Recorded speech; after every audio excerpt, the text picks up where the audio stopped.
Welcome back, boxing fans, to another great show with Sean on boxing and Lily.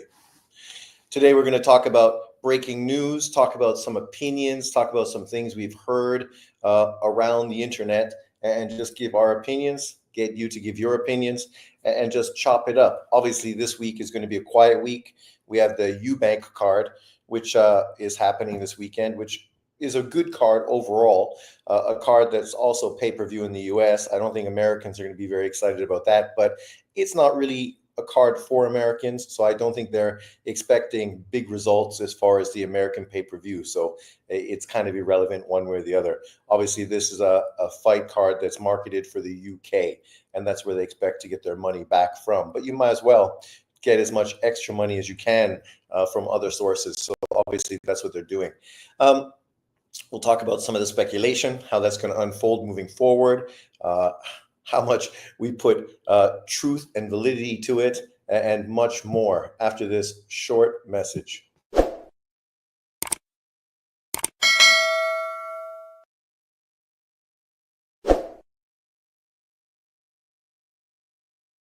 Welcome back. So it's always fun to chop it up with everybody else online. Wayne Evans is in the house. What's up, Wayne? So Wayne, I don't remember last time if you gave us your breakdown. Who do you think is going to win between Ben and Eubank? It was interesting.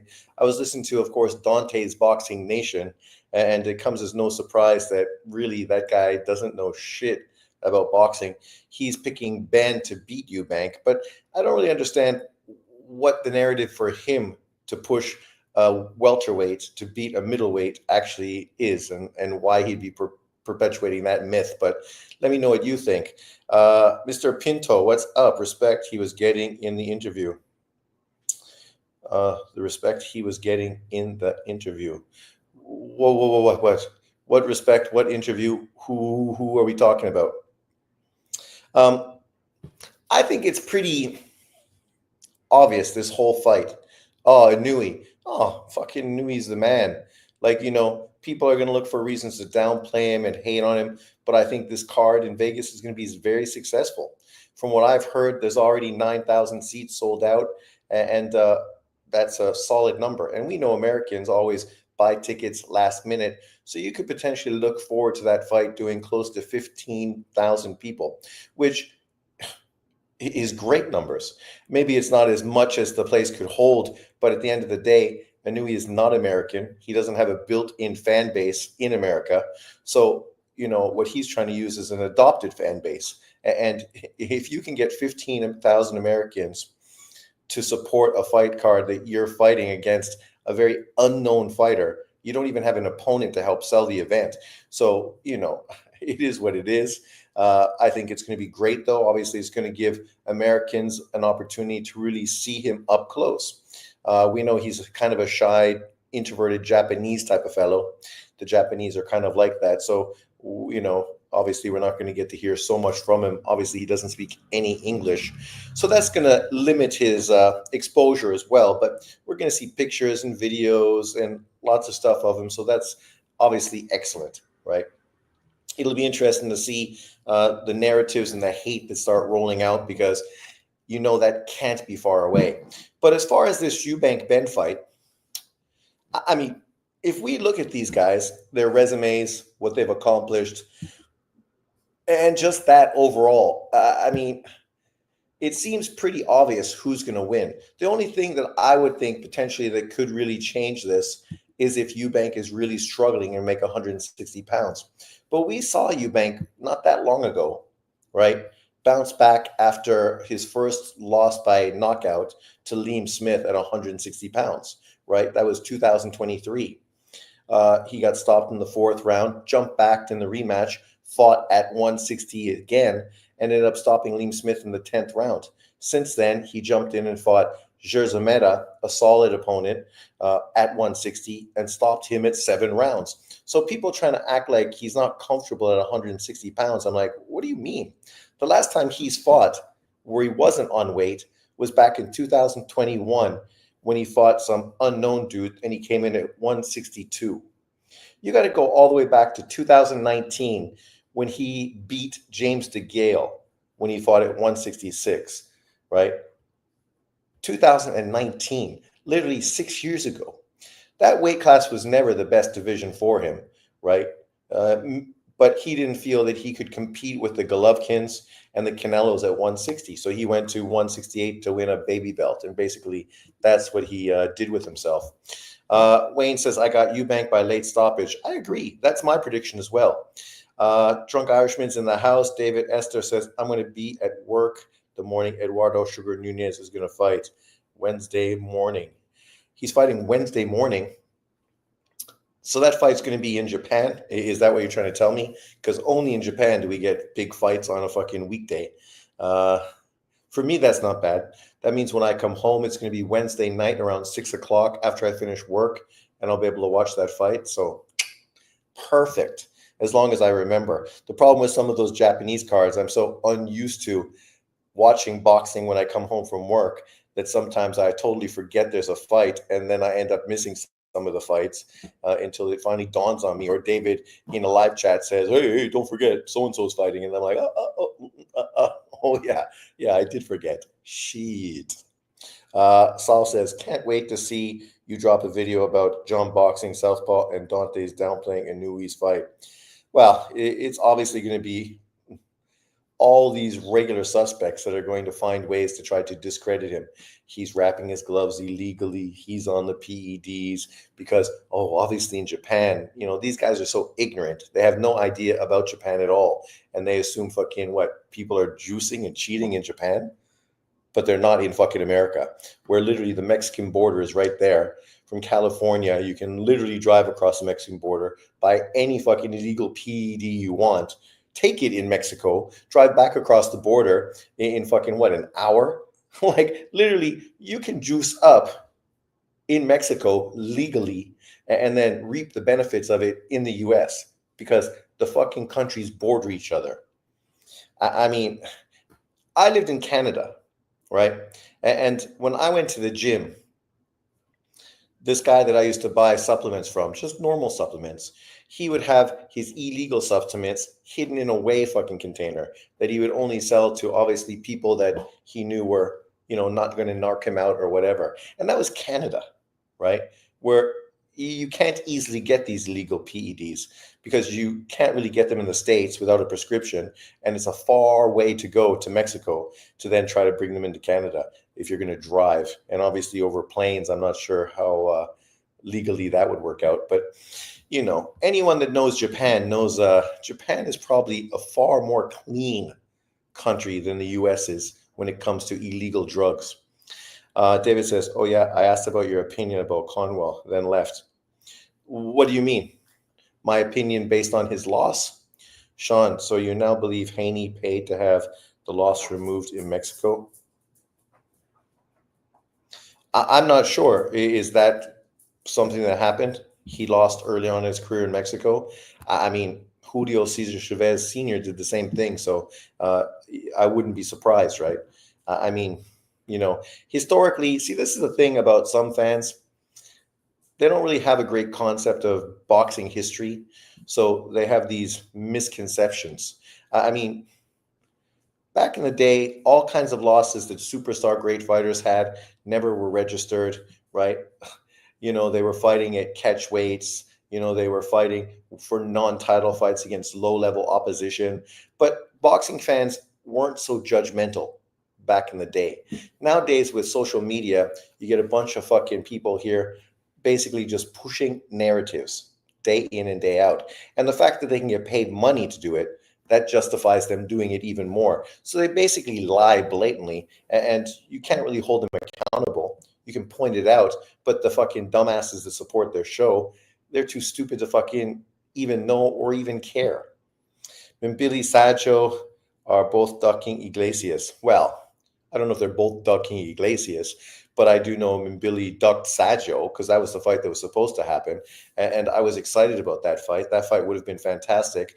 But Billy is just signed to have a great fight. His next opponent is good. I just took a picture of it. What is it? Who's he fighting? Yeah, it's a solid opponent. Selecki. I mean, sure, it's not one of the killers, but I'm not going to hate on the guy. Solecki is a good fighter. He's not trash. Solecki is a solid dude.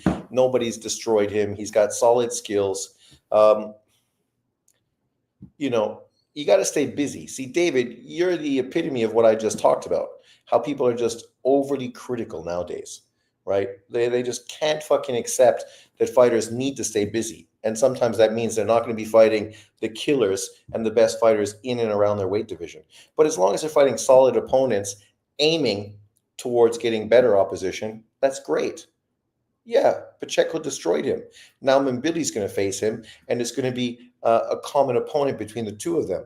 They just negotiated to get a fight amongst themselves, and they're fighting and feuding about where it's going to happen. So it is what it is, right? Like it's maneuvering. Uh, I also think Pacheco destroys Mbili. So when all is said and done, hit the likes, y'all. Yeah, hit the likes, y'all.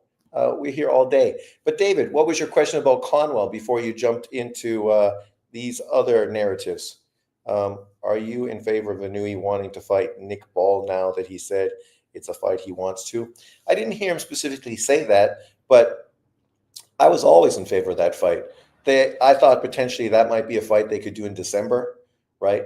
Because I mean, if he's going to fight in August against MJ in Japan, why not fight fucking Nick Ball in say Saudi Arabia on a Turkey card in December, right? That would be a great fight. He could become a 5 weight world champion, and it doesn't necessarily take him away from fighting Junto Nakatani at 122 pounds for undisputed, right? Because he can drop the title after he wins it off of Nick Ball. He doesn't need to stay at that weight division, right? So I don't think it's a bad fight. I think it's excellent for him to try to do something historic to become a 5 weight world champion. Nick Ball is the perfect kind of opponent to step up in weight against because he's the smallest out of all three of the guys in the division. He already fought Fulton, so there's not going to be much buzz for that. Uh, Angelo Leo, he's straight up garbage. So does anybody even fucking care about that fight? And then Espinoza, who's going to be on the undercard. That's a fight potentially Top Rank would want. But I think the way Top Rank generally moves, they would prefer to move Espinoza to 130 to fight Navarrete for his 130-pound title, and then potentially move, what's his face? Bruce Carrington into 126 pounds to give him his first title at that weight. Generally, that's the way they move. So I imagine that's probably what they would prefer to do. Rick says, I'm guessing when Billy will be fighting in Canada again, they have really made a home base for him there. Sure. And, you know, Canada, they always have their 1 or 2 fighters that they consistently put on events. So, you know, obviously Better Biev is getting older now. So Billy is the next one, the next boogeyman. In my Kentucky accent, y'all, you think Golden Boy will cut Conwell?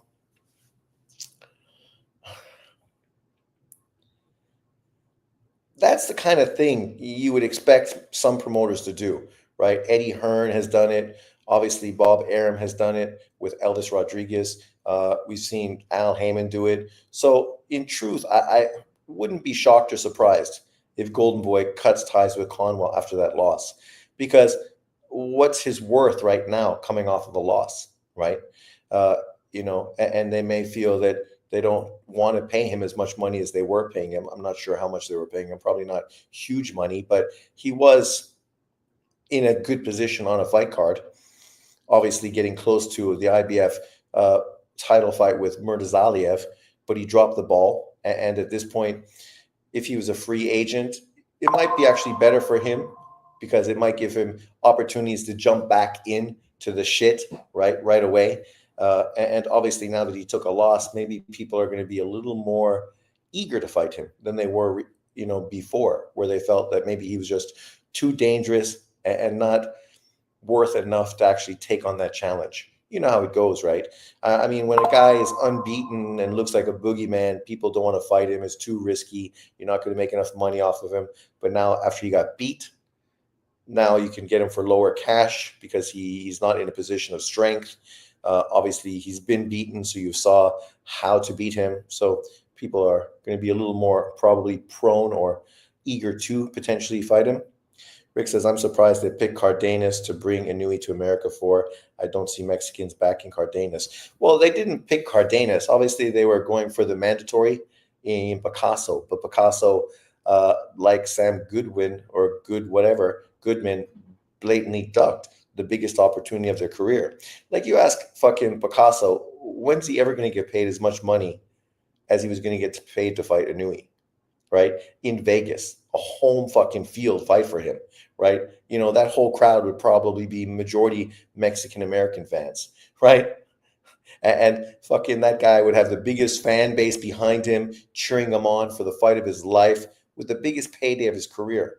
And if he was to beat Inoue, right, he would be embraced like fucking crazy by the Mexican American fan base. And obviously, they'd probably do a Inoue rematch, which he'd be generating even more money in the rematch. But he chose not to take that fight, allowing Cardenas the opportunity. And he's probably going to fight, I don't know, some bum ass fucking opponent next that literally nobody gives a fuck about, or potentially a guy who may beat him, right? Like, let's quickly just take a peek. I'm just curious what that guy's doing now currently at that weight class. Man. Come on, phone. What's wrong with you? Lickety split. Get at it. So, bantamweight. Not bantamweight, super bantamweight. There we go. So, super bantamweight. Casemiro, I don't know how he's number 2. Has he done anything recently? Goodman, and then fucking Picasso is right there. Picasso, he's the new version of fucking Saul Canelo Alvarez. 24 years old. Maybe they feel because he's young, they don't need to take a risk. But like literally, this is who this guy's fought in his last 2 fights. Obviously, his win against Azet Hovsisian was a great fucking victory. Then he fought Diego Ruiz, right, in an 8-rounder. And then this guy, Yahisen Cuela, 13-2-1. Who exactly? Fucking nobody. How much money do you think he made to fight a guy like that? Like, he made peanuts, man. Peanuts. Fighting in Mexico against a guy that already been knocked out 3 fucking times, right? A guy from Colombia. We know the Colombians punch hard, but their resumes are trash, overrated. And this guy is no different. I mean, this guy was coming off of a loss the fight before fighting Picasso. So, he was a cherry pick opponent throwing him in there with. Yeah, and then fucking Sam Goodman pulled out 2 or 3 times. So we ended up having to getting, obviously, the ex-champion, but a guy who's like 40 years old, the Irishman, and then some fucking unknown Korean. And people are going to criticize and hate on Inoue, but it has nothing to do with fucking Inoue. You got mandatories. Mandatory organizations, the sanctioning bodies start pressuring you. Like, obviously, we just saw recently stripping fucking Bivol. How do you strip Bivol when he just became undisputed? Right? How does that make fucking any sense? But this is what these guys do. The IBF stripping Canelo, stripping other people, right? And then, he's trying to keep his undisputed. He's making enough money so he can pay off his fees, his percentage to all 4 sanctioning bodies. He is the 6th highest paid fighter in boxing. And then, who knows what they're going to do? Fucking MJ was trying to get the belt stripped from him. Luckily, they agreed to a fight in August. So I guess obviously they backed down from that whole Eddie Hearn bullshit that Eddie Hearn was pushing, right? Fucking talking out his ass. I mean, it's nice that you're supporting your fighter, which is, of course, what you should do. But what a load of bullshit, right? Load of bullshit. The only reason MJ didn't get the fight is because he got fucking beat. That's it. It's the same as David Benavidez. Why didn't David Benavidez get a Canelo fight? Because he fucking lost his title. He didn't get beat, but he lost his title because of his own bone-handed fucking immaturity and unprofessionalism. And now you want other people to pay the price because you're an idiot. Wayne Evans says, do they strip PBC fighters? No, they don't. Name one PBC fighter that ever got fucking stripped by one of these sanction bodies. Spence? No. Charlo? No. Wilder? No. Adonis Stevenson? No. Right? These guys never fucking got stripped. Never. I don't even know. Let's think what other PBC fighters. Fucking Tank Davis. Tank Davis never fucking fought anybody. Did he fight mandatories? I don't even remember. Are PBC fighters protected? Hugely protected. Fucking PBC Island is a metaphor that's completely fucking true. People say, oh, you hate on PBC because Al Heyman's black. I don't even know if Al Heyman's black because I've never fucking seen Al Heyman. Al Heyman's never been in an event. I've never seen him sitting there. I've never seen him interview. So all this he's black bullshit is irrelevant. It's what the typical race bit pushers are fucking always doing, making it about race. But yet when you had fucking Don King, a black man in boxing, nobody was moaning or groaning about Don King. Because you know what Don King was doing? He was working with Bob Arum. He was giving us the biggest and best fights in boxing, right? That's what Don King was doing. So nobody was moaning and groaning. He was also showcasing small fucking great fighters like fucking Salvador Sanchez and, Finito Lopez, right? He was showcasing these great small fighters that maybe wouldn't have really been accepted by the American fan base if it wasn't for Don King. But these guys weren't even born when Don King was around. They're fucking idiots that fucking don't know what they're talking about. So they just continuously talk out their ass and lie like fucking crazy. And because the people that follow them are fucking brain dead, nobody fucking asks them a pertinent question. Let's say hypothetically Inoue is in a row, takes out Cardenas, MJ, Junto. Will he move to number one pound for pound?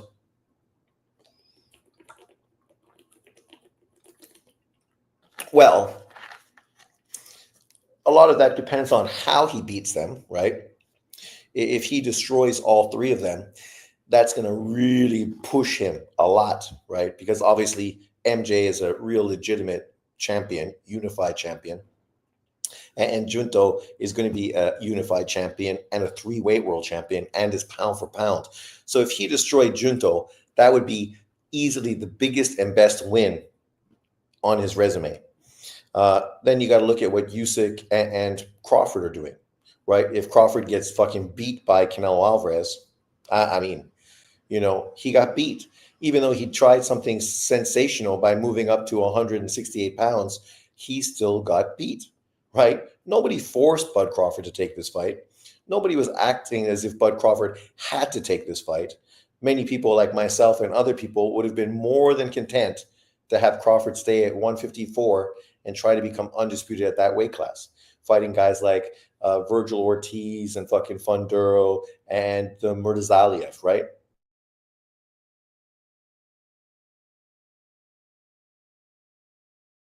People would have generated a lot of money. It would have been a big success, a pay-per-view type of fight.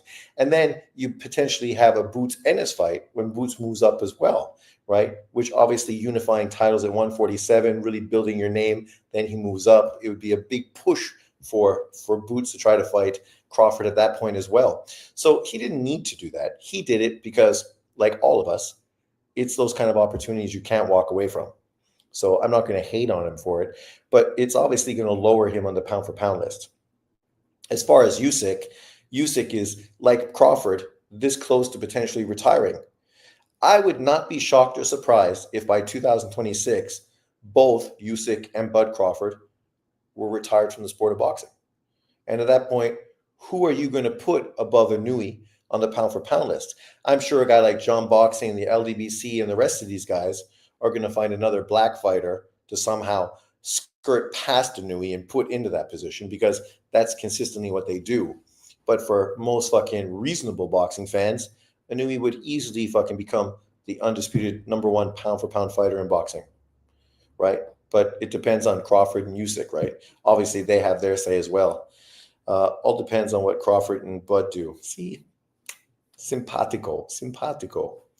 If Bud beats Canelo, he's number one easily. And then if Usyk fucking goes in there and destroys fucking Dubois again, Inouye's going to stay at number three, right? And it's going to be a battle between Usyk and Crawford, right? Of course, if Inoue then beats Ball to become a 5-weight world champion, and then maybe unifies against somebody at that weight and becomes a 5-weight unified champion, trying to become undisputed in his third weight division, like Crawford, then once again, he would start pushing to try to take over that position. But inevitably, Inoue just needs to do what Inoue's doing, because Crawford and Usyk are both going to retire, and it's just going to be an open fucking door for Inoue to take over, right? And for the haters, that must be a very uncomfortable situation to be in, because they would love to fucking put Devin Haney in that position, especially John Boxing and the LDBC, right? But yet, what are you going to do? You're going to put Devin Haney pound for pound number one because he beats Jose Ramirez and then beats Ryan Garcia, and there's no fucking world title on the line for any of those fights, and the best fighter at 147 is still this, right? Like, I can only imagine the narratives we're going to be hearing in the future, but ultimately, we're going to be hearing it for sure.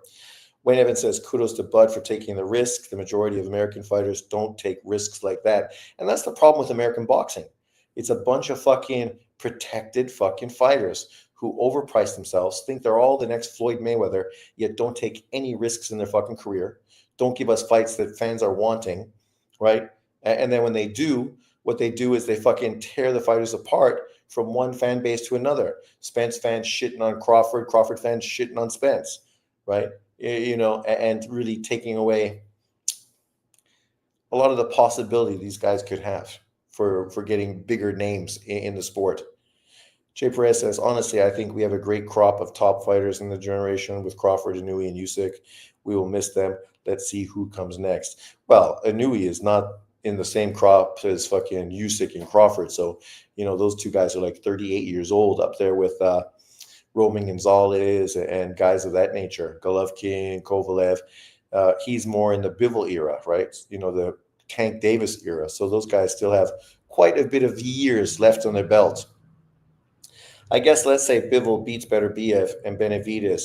So yes, those 4 fights all could have a say. Sure, and that's it. Bivol would definitely be then fighting for Inoue potentially to become that number 1 fighter, even though he's still only a 1-weight undisputed champion. Omaha, Nebraska, they make some decent fighters. Who else do they have beside Bud? I'm not saying they don't. I just don't know who else they have, but let me know. So obviously Inoue is in Vegas, and you can see it all over social media. Obviously, BoxRec is right here, Boxing Scene is here talking about it. Naoya Inoue thrilled to cap boxing's legendary weekend, and it is a legendary weekend. Talk about a great long weekend. The fucking card out of Times Square on the Friday, Canelo Alvarez in Riyadh, right, which is huge. Canelo fighting outside the U.S. I know people are going to criticize the opponent, but nonetheless, it's not the opponent. It's the whole situation of him stepping outside of his comfort zone, working with Turkey, obviously all working towards the Bud Crawford fight. And then you got Inoue, the man, the myth, the fucking legend. Inoue is looking ready to go. What does it say? Inoue fully grasped the significance of Cinco de Mayo fight in Vegas as he launches towards the teeth of his schedule, returning to the U.S. to headline the traditional festivities, ignited a campaign to elevate his standings on a global sports figure. And that's the thing. You think about fighting this guy in Vegas, MJ, which they say here that, and with former unified champion MJ Akhmedov awaiting Inoue in Saudi Arabia in September. From what I've heard, that fight's in Japan, right? Tell me if it's different. Don't get me wrong. I always figured that Muslim MJ versus Inoue in Saudi Arabia made sense. They would pay for it, and that's why it would happen. Obviously, Eddie Hearn with his connection to Turki Al-Sheikh as well. But I heard the fight's in Japan, and I'm not sure. This is the first time I've heard anything about it not being in Japan. And then, of course, his countryman, Junto Nakatani, due in December. Well, I don't know if that fight's due in December. Again, I don't know who's writing this article, but from what I've heard, it's going to be early 2026, right? From everything I've heard. Let me know if you've heard anything different. But that's a great group of fighters. Cardenas, MJ, and then Junto. Man, you cannot complain about that level of competition. Obviously, we know Inoue was going to fight the tough Filipino fighter, but COVID got in the way of that fight, even though apparently he was very successful and sold a lot of tickets. Kelly Pavlik. Is Kelly from Omaha? Oh, okay. Junto should take the fight at 122, right? Oh, he is. They already agreed to it, right? Oh, should take a fight at 122 before? Oh, no, no, no, no. No. It's kind of like Bud Crawford. I know David always pushes this narrative, and I don't understand people that say this. It's like you're getting a raise at work, but you need to fucking, you know, I don't know, fucking jerk off in the cafeteria before you'll get the raise. It's like, why would you fucking do that? You're going to get the raise. Why would you humiliate yourself or put yourself in a position where you could be humiliated before getting a huge fucking raise, right? I mean, Junto has the fight guaranteed. Career high payday, the biggest fight in Japanese boxing history, a fight that will make him pound for pound one of the top fighters in the sport of boxing. Why wouldn't you just jump at the Inoue fight? It's not that much weight. Inoue jumped straight to 122 and took on Fulton. And it's like sort of Bud Crawford. Why does Bud Crawford need to fight some lesser opponent in 168 and risk the Canelo Alvarez payday? Right? Munguia didn't need to do that. Berlanga didn't need to do that. Why would Crawford need to do that? He's done a lot more in the sport of boxing than those fighters have. So why does he need to fucking jump through hoops to fight the fight? He doesn't. Make the fight. I get Bud not fighting anybody else, especially after that tough Madrimov fight. Exactly. Right? I mean, a lot of that style matchup, because obviously Madrimov stylistically is not an easy fighter. He likes to stay on the outside. He won't commit. He won't fucking sit down on his punches. So it makes it awkward to get into a rhythm. Obviously, you could put him in with different kind of fighters at 168, but the guys at 168 are fucking giant. It's like Nick Ball being Inouye's first fight at 126. If we say that and we say, Inouye's going to go to 126, he's going to fight Nick Ball, right, to try to become a 5-weight world champion. There's not too many people in boxing that would think that that was a crazy thing to do. The majority of people would say, yeah, that makes sense. If you're going to fight anybody at that weight, Nick Ball is probably the guy to fight. Not because he's not a good fighter, not because he's the worst fighter out of the four, but because he's the most diminutive, right? He's not tall, he's not long. He's a guy that size-wise is going to be very compatible. So it's a very nice way to move into the division, right? Instead of jumping in and fighting a guy who's 6 foot fucking one with a fucking 72-inch reach, right? Because Inouye's not sparring guys that are 6'1" with 72-inch reaches, but he is sparring guys like fucking Nick Ball all the time. And it's no different, right? Some things just make sense. If you're going to fight somebody at 168, it makes more sense to fight Canelo Alvarez than Berlanga, Mimbili, Pacheco, Iglesias, guys that are big dudes. Like we saw Berlanga in the ring with fucking Canelo. He was a monster. The dude was a cruiserweight. He could easily fight at cruiserweight. Easily, right? So you move up and you fight Canelo. Canelo's a guy that basically was fighting the same weight division you just fought at. So it's not that much of a deal. You have the longer reach than him. You're probably just as tall, maybe even a tad taller than him. So it makes sense to take on that opponent. I like the fight in the UK. Yeah, that would be huge, right? But obviously, Inoue being the A side, even though Nick Ball was talking that he's the A side, is like, yeah, okay, Nick, get a fucking grip. Obviously, it's fair to do it in Saudi Arabia because I mean, why does Inoue need to go fight in Nick Ball's backyard, right? The reason for deflection is so they can tell us they're scared without telling us they're scared. Well, yeah, well, that's it, right? These dudes are scared, but they don't want to tell us they're scared. I just heard rumors on was it Bruce Vane, Dante Boxing Nation, one of them.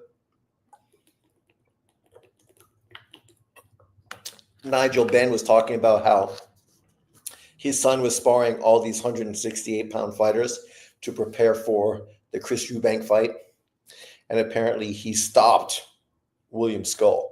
Even though when you really listen to what happened, it's not that he stopped William Skull, it's that Eubank and his team were far along in training, were in good shape.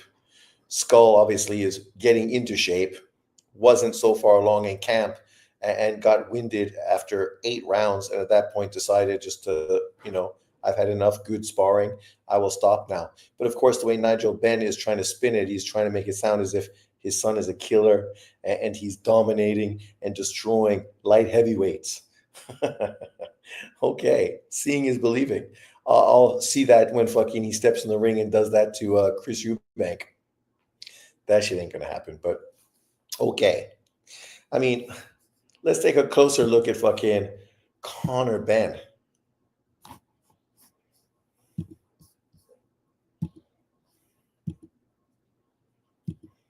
Conor Benn, where are you? Here he is, Conor Benn, 5'8", 23-0, 14 KOs. Should have a loss on his career, but he got lucky. This is a guy who fought Peter Dobson in his last fight at 150 pounds, literally 10 pounds less than he's going to fight Chris Eubank in 2024, so over a year ago. And Peter Dobson is not a great fighter. And he fought Orozco, right, 154, Van Heerden at welterweight, Chris Algieri at welterweight, 21, 22, 23, 24. Literally, this guy is fighting once a fucking year. Once a year, right? Obviously, we know he had the PED suspension and whatnot, but I can't imagine that anyone thinks that this guy really has that much of an opportunity to win. Like, you go the distance with fucking Peter Dobson. Who's this fucking guy? Peter Dobson, who's 16-2 with 9 knockouts, 34 years old, right?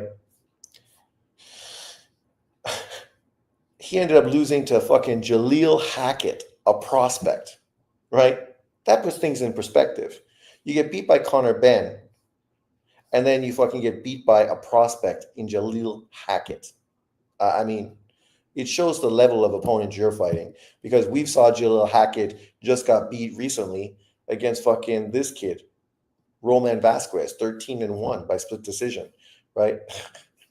I mean, people need to use a little common sense, and I'm not trying to hate on him. It's just that at this point, it would be sort of stupid to overvalue Ben based on the fact that he hasn't done anything in his career. The only reason he's getting any attention is because of his father, who fucking was the Dark Destroyer. Nigel was fucking a legend. His son didn't take steroids. He ate fucking eggs. Okay, you ate eggs. Congratulations.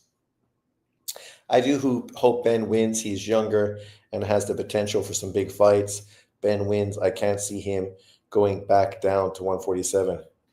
Well, if he stays at that weight class, he's just going to get destroyed because he's not a fucking middleweight, right?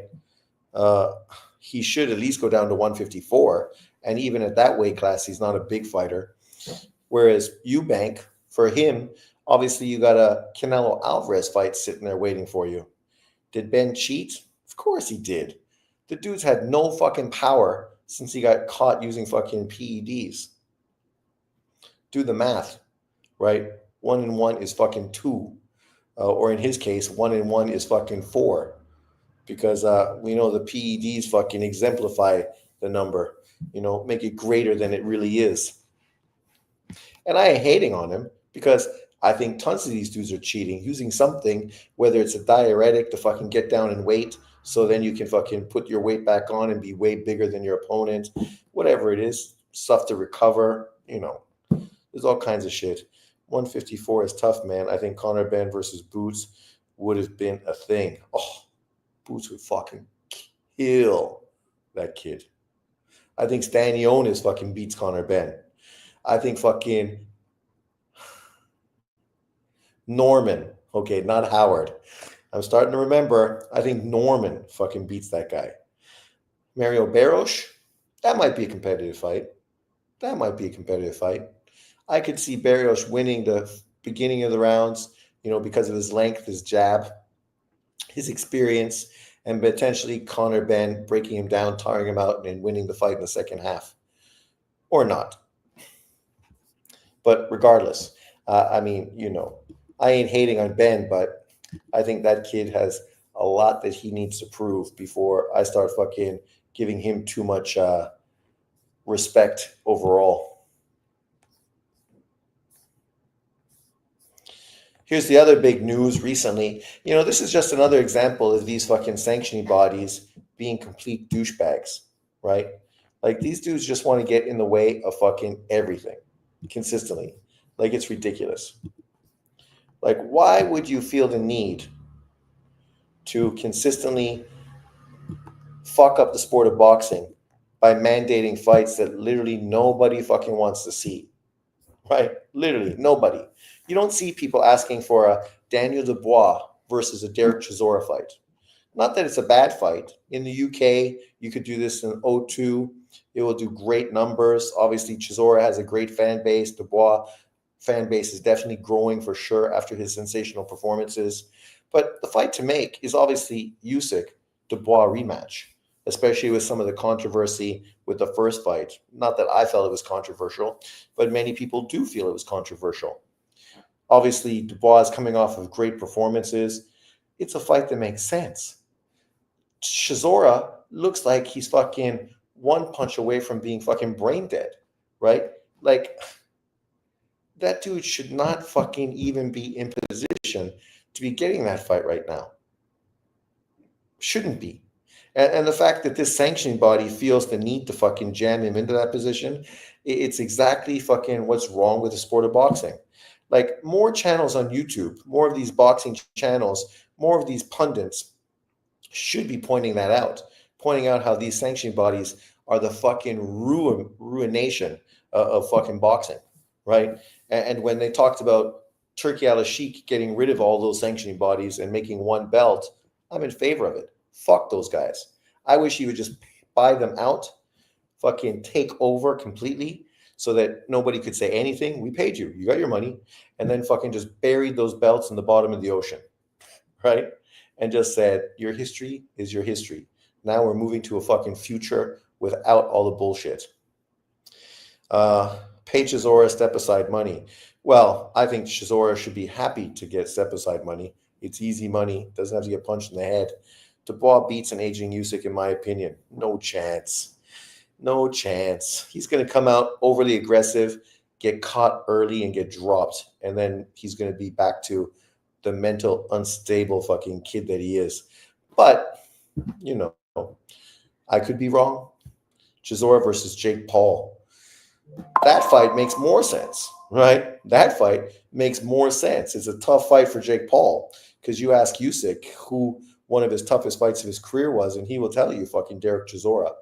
I don't know if Jake Paul wants that smoke, but what a huge fight that would be. Imagine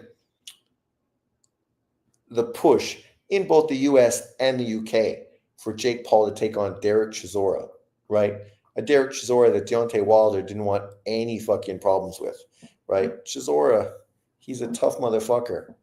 That would be a really, really interesting fight. I would pay for that. I would legitimately pay pay-per-view to watch Jake Paul take on Derek Chisora. But to watch Daniel Dubois take on Derek Chisora, I ain't fucking waking up at 5 a.m. To watch that fight. I ain't interested. Not that it's a bad fight, but, it's just getting in the way of fights that should be made.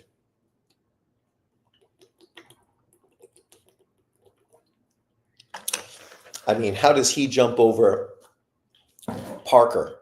Parker, who already was scheduled to fight Dubois, and then Dubois blatantly ducked that fight, right? Also, he could do exactly what we knew he was going to do, try to get the rematch with Usyk. Chisora beating Joyce shocked me. I lost a little change on it. Guys stopping Parker in the bar, but losses to an old senior. I know. It's crazy, right? But that's Derek. He's gonna fucking pressure you. He's gonna bring it. That dude is tough as fucking nails. He's nonstop. If you're not in good shape and not mentally focused, it's gonna be a tough night. But then you could be like the Turkish German kid who went in there and fucking beat him easily, right? And then never got a big fight for years afterwards, right? And now in hindsight, you look at fucking that guy and you're like, whew, that dude was ducked, man, by boxing. They did not want anything to do with him. When they saw him step in there and easily beat Chisora, everybody else was like, I ain't fighting that fucking guy. That guy is way too good, and I ain't gonna make any money to fight him. And he could potentially beat me. Fuck that shit. I ain't fighting him. And now, of course, thanks to Turkey and Saudi Arabia, that dude's right in the mix, man. Speaking of that, I'm curious, doesn't he have a fight coming up as well? Let's just look at these heavyweight rankings right now for a second. Heavyweights. Because that kid, man, he's got a great style. I love the way he fights. Kabial, 32 years old, 26-0. I would love to see Kabial Parker. I'd love to see Kabial Usyk. I'd love to see Kabial Dubois. Man, there's not many fights I wouldn't like to see him in with because stylistically, he's tough. 26-0, 18 KOs. What a killer fucking body puncher he is. Fucking beating Jang, Sanchez, and Makhmudov. Nobody fucking expected that. 2 undefeated fighters, and then a dude in Jang who destroyed Joe Joyce 2 times in a row. Part of that, you got to go all the way back to fucking 2017 when he fucking beat Derek Chisora for the European heavyweight title. Right? 2017, 18, 19, 20. Fucking 8 years ago. I can't believe it was fucking so long ago. For 8 years, this kid's been fucking ducked and dodged by boxing. Literally. It's terrible. Disgusting. That's boxing though, right? They just don't want to fucking deal with dudes like him. Too much work. What else is going on? All articles. Let's check this out. Delonte Tiger Johnson continues to improve under his new trainer, Prenice Brewer. Conor Benn plans to eventually move back down to 147. Good luck with that. Anthony Yard is ready to re-sign with Queensberry. John Pascal is fighting still. That dude needs to fucking retire. And of course, David's favorite fight, Christian Mbili, is fighting June 27th in Quebec City. I mean, obviously it's not the fight that we're going to go crazy over. I would have preferred the Sajo fight. I would have really preferred, obviously, what's his face, Pacheco fight. But, it is what it is. Shakur leaving Eddie Hearn, I'm hearing.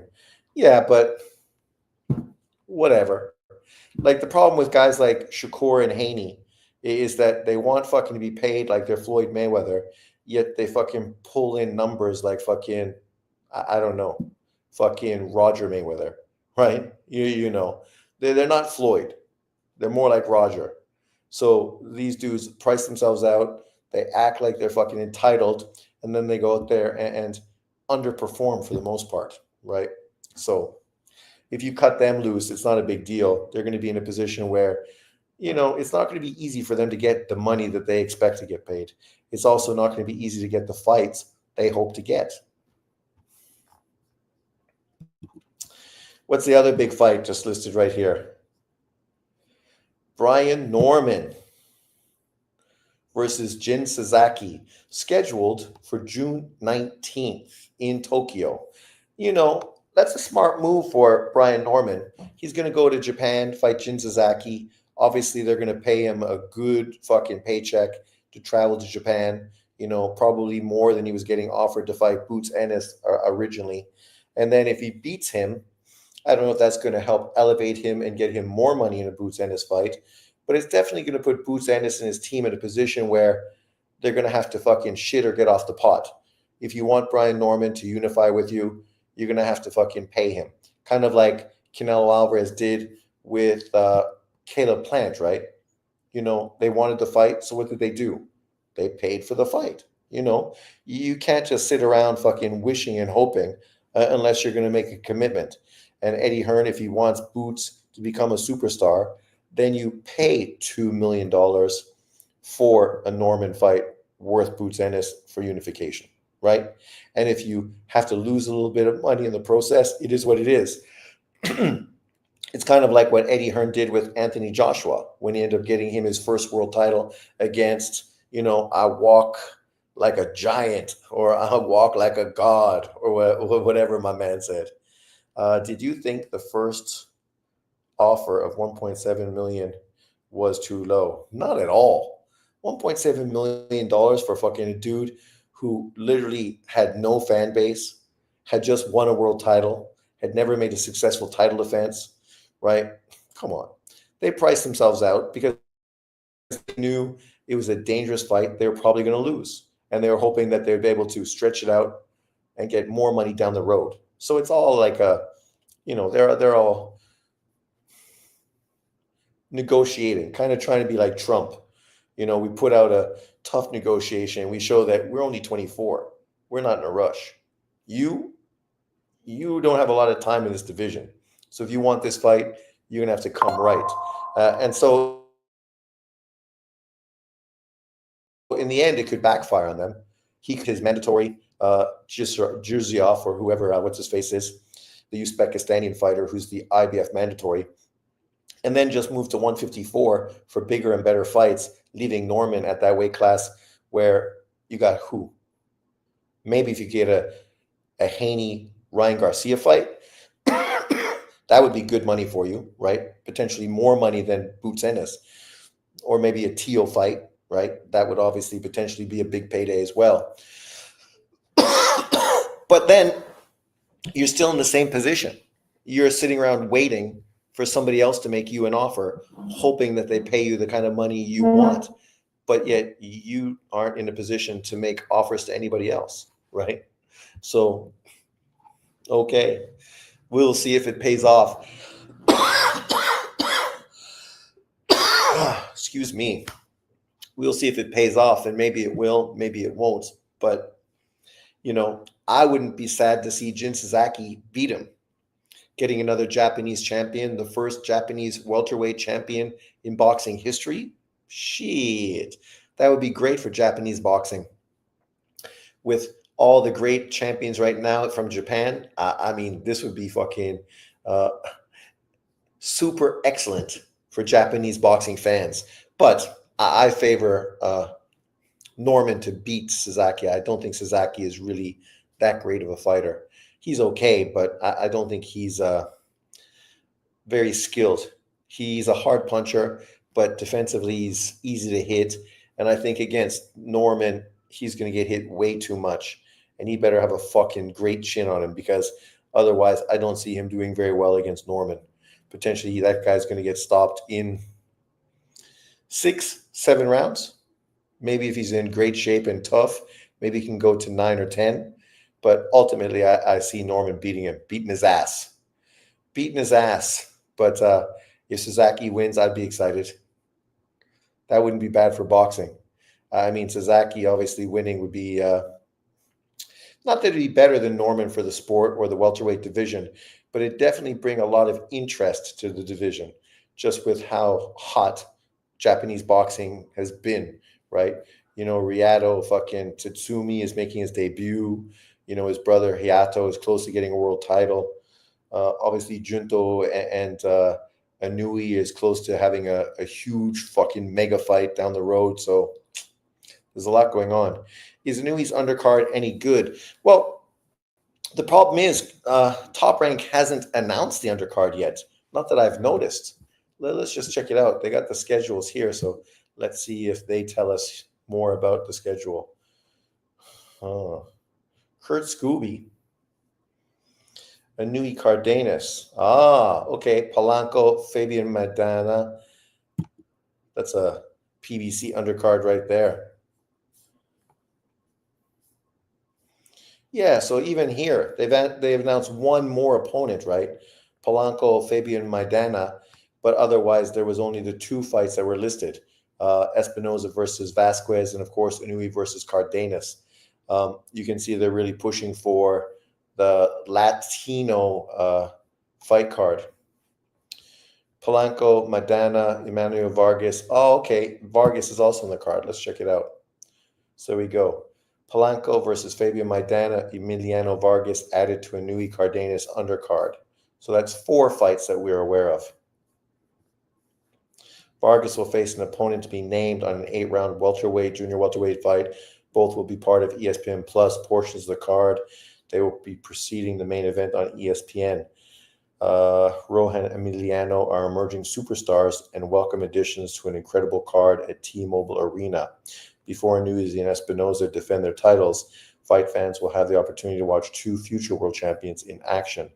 Polanco, 15-0 with 10 KOs, a 2020 Olympian representing the Dominican Republic, is coming off of a destructive second-round knockout against Jean Carlos Torres.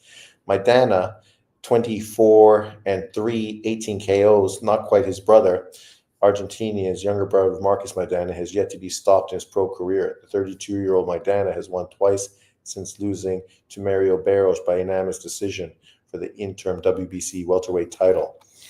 Vargas, 13-0 with 11 KOs, with a famous relative of his own, Fernando Vargas, the 20-year-old Oxnard, California, is riding high in a 4-fight knockout streak and is coming off of a second-round stoppage over Giovanni Gonzalez just this past weekend.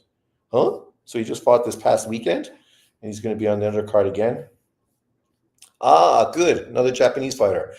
Also set on the undercard, Mikito Nakano, 12-0 with 11 KOs of Tokyo, Japan, will make his U.S. debut against Puerto Rican Pedro Marquez, 16-1, 10 KOs in a 10-round featherweight fight. The southpaw power puncher is rated in the top 10 by all 4 sanctioning bodies.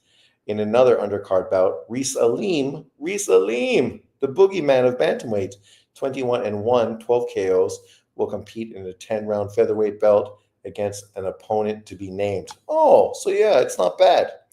When you think about Inoue, Espinoza, then you throw out fucking Vargas. Obviously, his opponent's going to be garbage because they're babying that kid like crazy. They got to move him up, kind of like they're talking about moving up, what's his face? Abdullah Mason. And then Polanco, good fighter. Maidana, solid opponent for him. Really solid opponent. And then, of course, Nakano, the up-and-coming Japanese fighter, looks good. I've never seen him fight, but I've been curious about him, in with a solid opponent. And then Reese Aleem. Remember, it wasn't that long ago where people were talking about Reese Aleem being ducked by Stephen Fulton, right? And people were calling Reese Aleem the boogeyman of the 122-pound division. Obviously, he took a loss. Who did he lose to?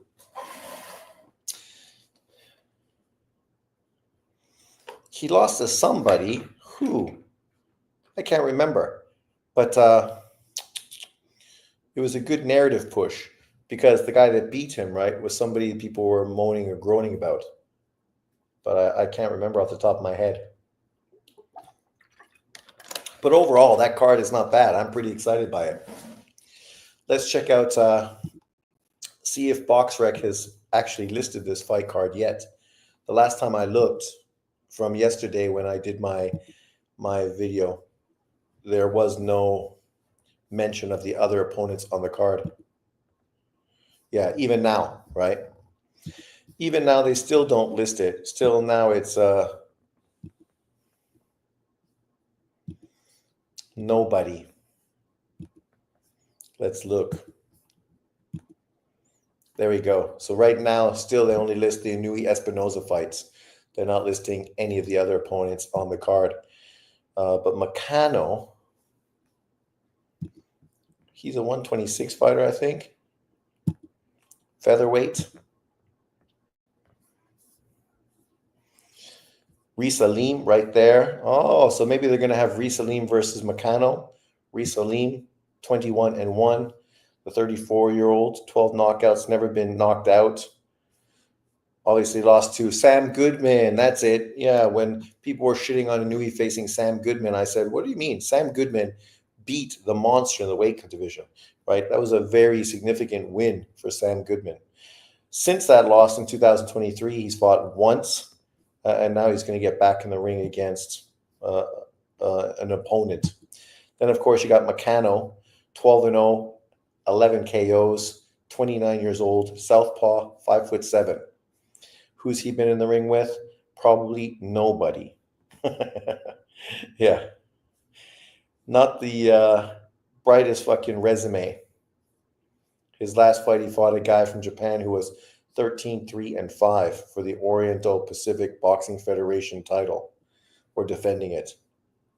Yeah, so both of those guys, I mean, obviously they might be good fighters. We got to see more of it, right? At this point, who knows? I don't know if I've ever seen a Meccano video before, so I don't know what to expect from him.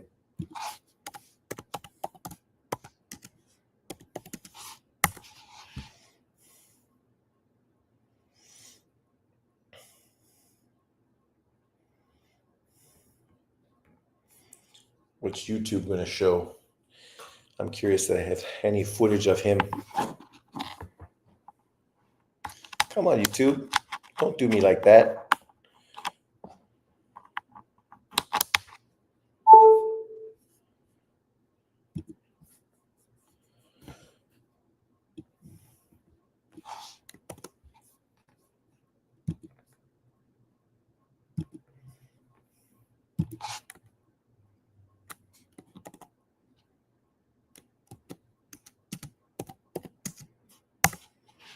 Okay. It'd be nice if we got some video footage. Check this kid out. But at this point, I don't know what they're going to do. But yeah, what do you think, Hard Recoil? You think it's a decent enough undercard? I think Polanco, he looks good. Dominican Republican fighter. I haven't seen much of him, but what I did see, he looked pretty exciting.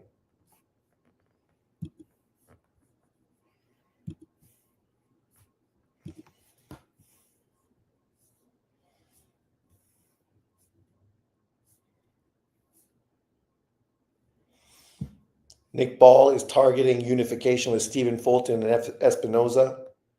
That'd be good if those guys finally unified titles at 126. Because those guys are just waiting around, kind of like everyone was waiting around for Canelo Alvarez, not wanting to risk that opportunity, right? The big money fight. So not fighting one another. But yet, fighting one another is more likely to guarantee you a big fight, right? It's going to put you in a position where now you have more name recognition and people are going to be more excited to see you potentially in a big fight. So I think it's one of those circumstances, right, that could help you, not hurt you. Rohan Polanco versus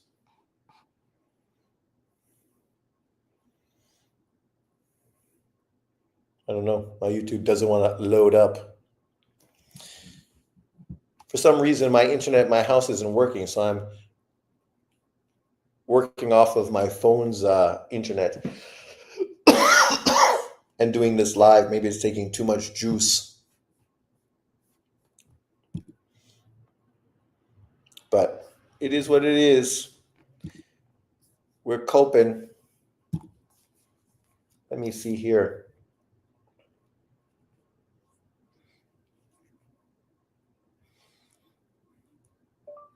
Rohan Polanco versus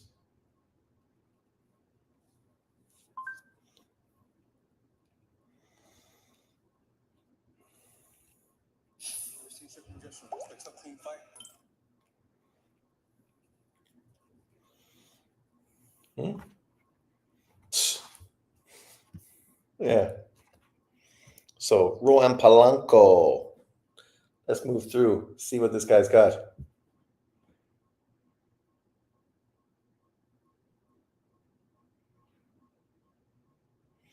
These Dominican fighters, they're not bad, man.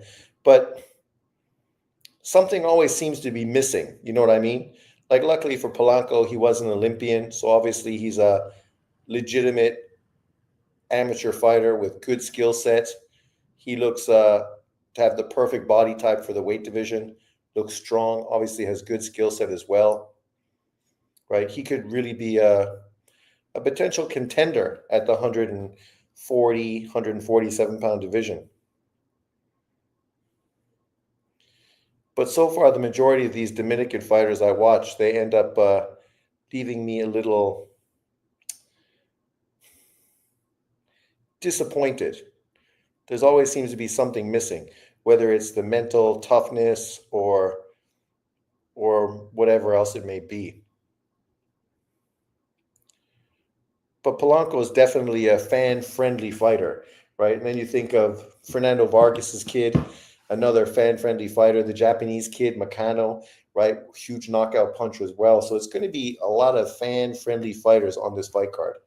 The kind of fight card that should entertain. Hollow Ninja, thank you very much. Next weekend is going to be explosive. This is exactly what we want to see. Stacked cards and big fights. I really can't wait for Bud versus Canelo. Excited. Man, the whole card is exciting. Like, I can't understand why people are not more excited about the weekend overall.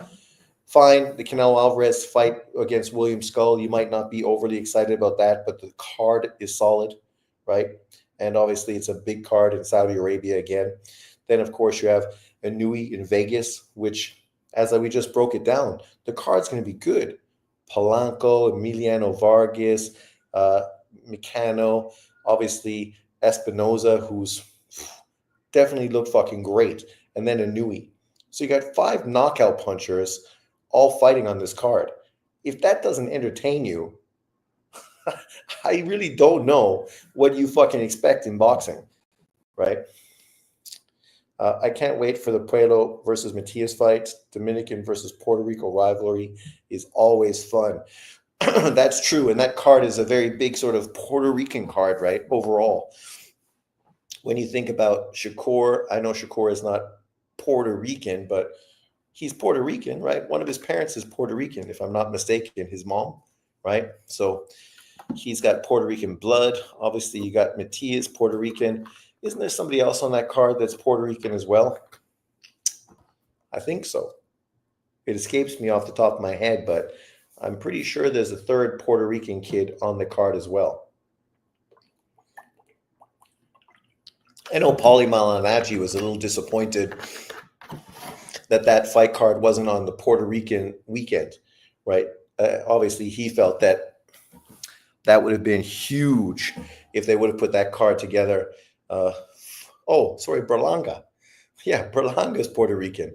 So yeah, so there you go. Shakur, Berlanga, Matias, 3 Puerto Rican fighters on that card. And you know, they felt if you did it on Puerto Rican weekend for the festival and the parade, that shit would have been fucking off the hook. And that's probably true. I've never been to the Puerto Rican parade in New York, but if I think back to like Caravana in Toronto, you know, the Caribbean festival that we have, obviously people have it all over the world, but the one in Toronto is huge, huge. Like over 1 million people fucking attend. People from all over the states come up. It's giant. Toronto obviously has a huge Caribbean population. You know, I was there fucking carrying the Marcus Garvey fucking flag, you know, Soca Soca with all the sexy girls. I think I got like 7 fucking phone numbers the one time I went. Man, it's a good time for all. Yeah, so I would think Puerto Rican festival has to be similar.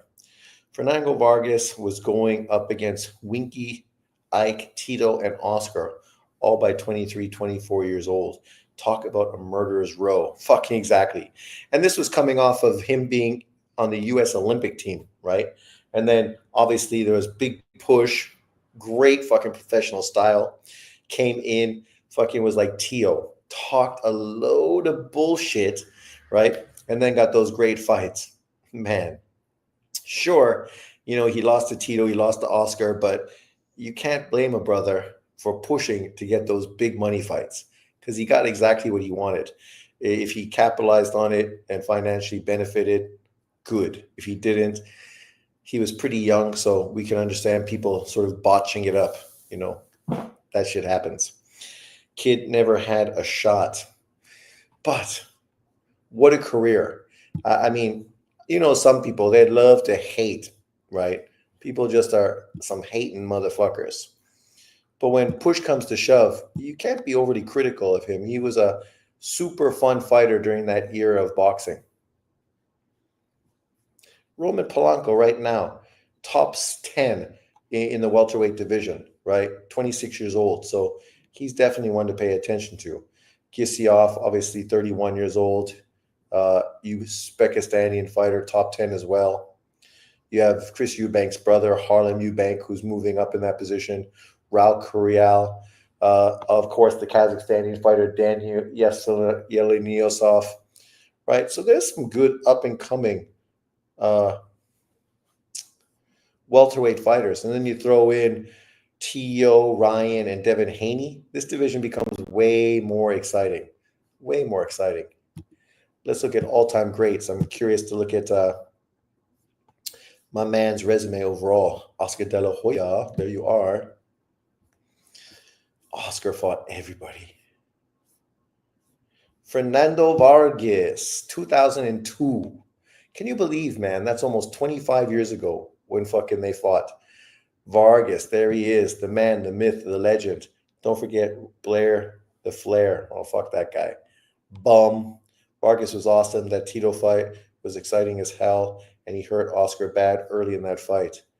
No, he was fucking a really entertaining fighter, right? The problem with him is he's too young, too exuberant, right? And because of that, that was probably his kryptonite as well. But 22 knockouts and 26 wins, knocked out 4 times in his 5 losses. Obviously, that doesn't weigh well. But, the 3 losses later on in his career, 6, 6, and 7 to Shane Mosley, and Mayorga, that was obviously past his best. You go back to, 6 years earlier when he fought Tito Trinidad, that was coming off of Winky Wright win, right? A Winky Wright win. Winky Wright, who I think is a Hall of Famer. I'm not sure if he is, but if he's not, he should be. Ike Corte, 34-1-1 when he beat Ike Corte, which was fucking great. Beat Raul Marquez, also a fucking great opponent.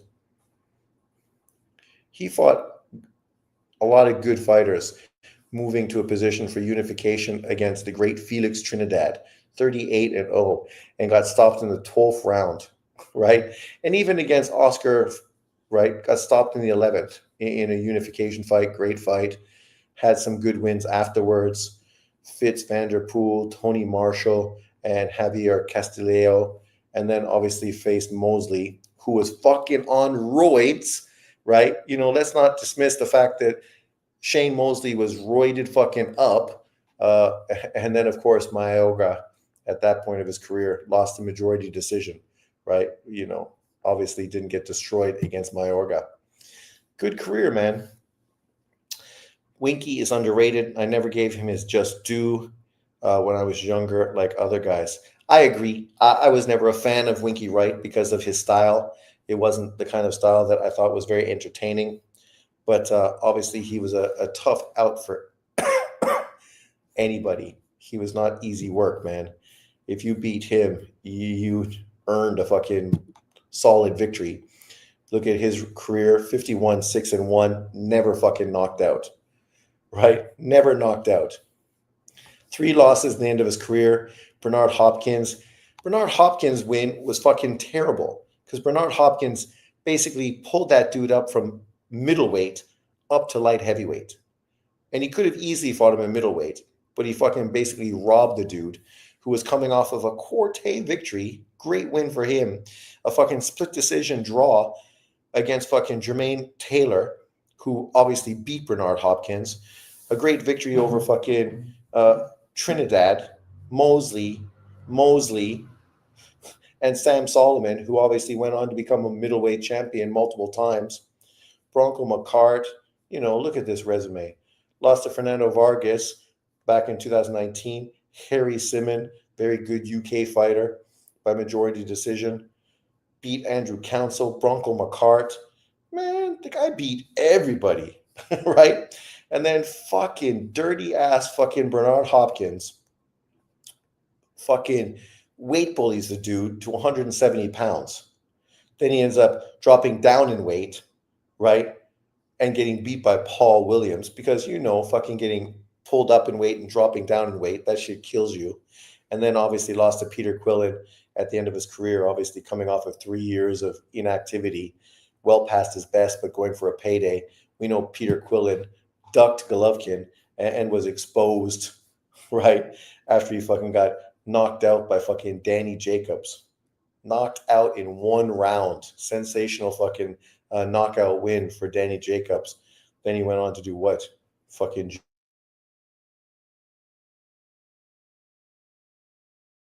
Leon Love, another Floyd Mayweather fighter, and then lost split decision to Alfred Angulo before retiring. Solid, solid. Winky Guard was phenomenal, phenomenal, phenomenal. Yeah, like there was so many really solid fighters, right? And still now, there's still so many solid fighters, but like solid fighters that just didn't get their just due. People didn't want to fight them. People basically fucking avoided them as much as they could. Erislandy Lara has kind of been like that in this era, right? All the champions at 154, none of those motherfuckers wanted anything to do with Lara. Not Andrade, not the Charlos. Those guys didn't want anything to do with him. Paul Williams versus Lara, talk about a robbery. Fucking, that had to be one of the worst robberies ever.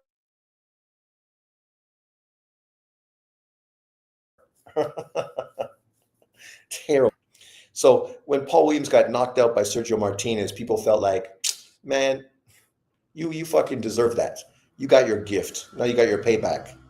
Lara did get robbed in that one. I thought Canelo beat him. Canelo did beat him. I got a video on my channel where I sit down, I go through every round, and I'm not a guy that cherry picks victories, right? I understand people don't like Canelo, so they're trying to justify ways that people thought he lost to Trout, but Trout fight was open fucking scoring. Like you knew the score for the Trout fight. It's open scoring. He knocked Trout down. He beat Trout. Some of the defense Canelo Alvarez showed in that fucking Trout fight was the best defense I've ever seen Canelo Alvarez use. The head movement was fucking phenomenal. Phenomenal. I mean, I don't know how you can walk away from that fight and be critical of him because he looked excellent. And then obviously fought Floyd Mayweather after that, tried to outbox Floyd, which obviously ruined him because, I mean, how are you going to outbox Floyd Mayweather? He should have went in there and he should have fucking put the pressure on Floyd, beat his body, broke him down, used his physicality to fucking tire Floyd out. But maybe because of the drained weight that he had to fight him at, he didn't feel he had the reserve to do that. So he tried to outbox Floyd and, easily got beat. So people think because Floyd beat him that Lara did the same. But Lara, after a certain amount of rounds, didn't engage. He literally was running around the ring, avoiding any type of fucking engagement with Canelo Alvarez. You can't win a fight when you're literally turning your back and running around the fucking ring. It's embarrassing. And it's not a fucking good look, and I can't fucking score around for you if you're doing that. I just couldn't. And I don't know why anybody feels that they should. Based on what? How? Why? That shit's terrible. Terrible. But yeah, Fernando Vargas, the man. The man.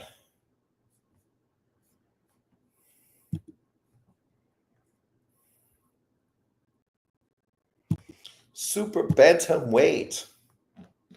It'll be interesting to see what happens to this weight. What do you think about Inoue against these historical great 122 pounders? Marco Antonio Barrera, right? Can you imagine an Inoue versus Barrera? Can you imagine that fight? That fight would be fucking unbelievable. Unbelievable.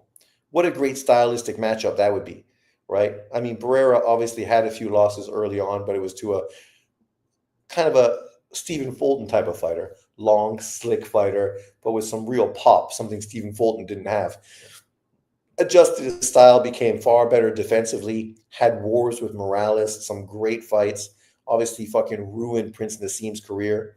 But I have to favor Inui to beat him, even though I think what a fucking fight that would be. Marco Antonio Barrera versus Inui. Woo! That would have to be a great fight. Oh, I didn't know Barrera's fucking reach was so long. Look at that. That's why he's so successful.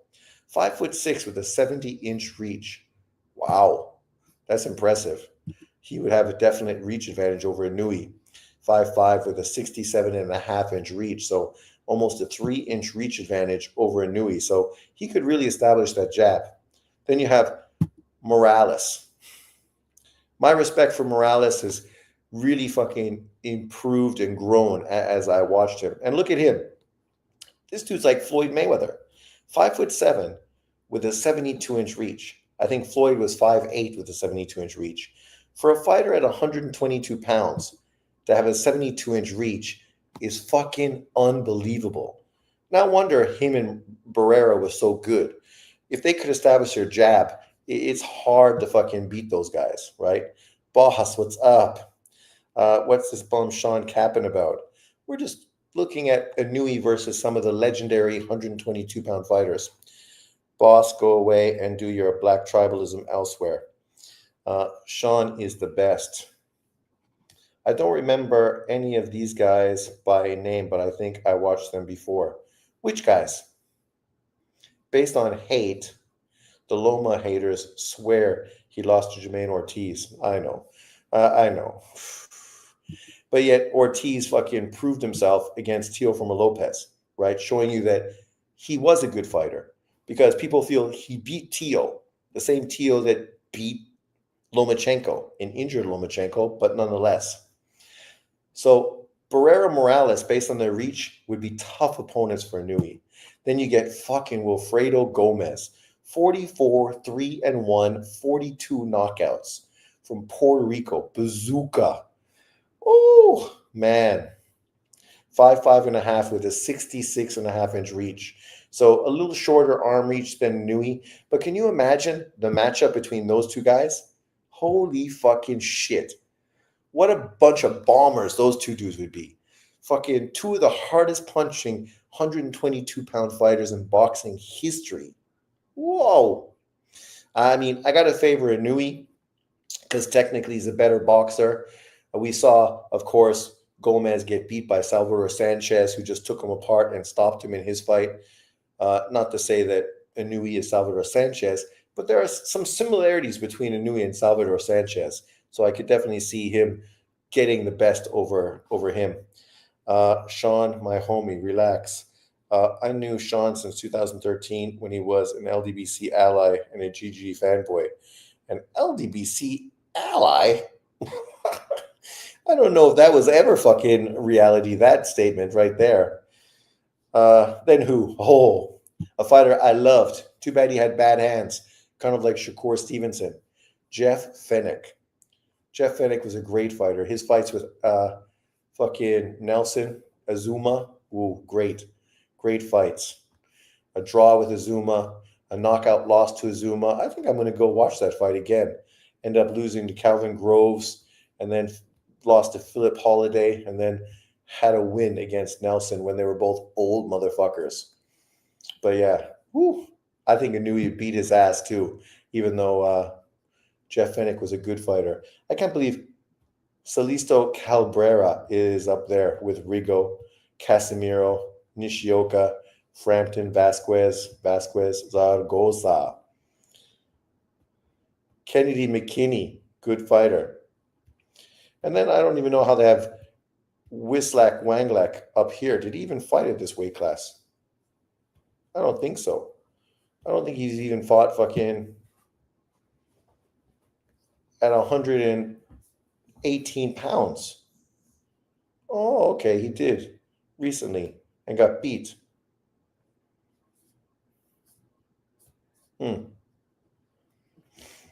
Okay. But yeah, Inui, that would be great fights. Why is the Haney Ryan card on Friday? I'll be at work. Well, if you were smart like me, you'd be taking a long weekend off. In Taiwan, Thursday is Labor Day, and Friday I took off. So fucking excellent. Uh, and then Saturday and Sunday, beautiful.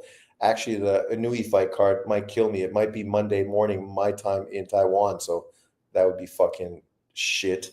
Luckily, I have office hours Monday morning, so that's okay. At least I could possibly watch the fight still on the down low on my phone or my iPad. I think Skull will come in to lay down against Canelo. Maybe Allen, right?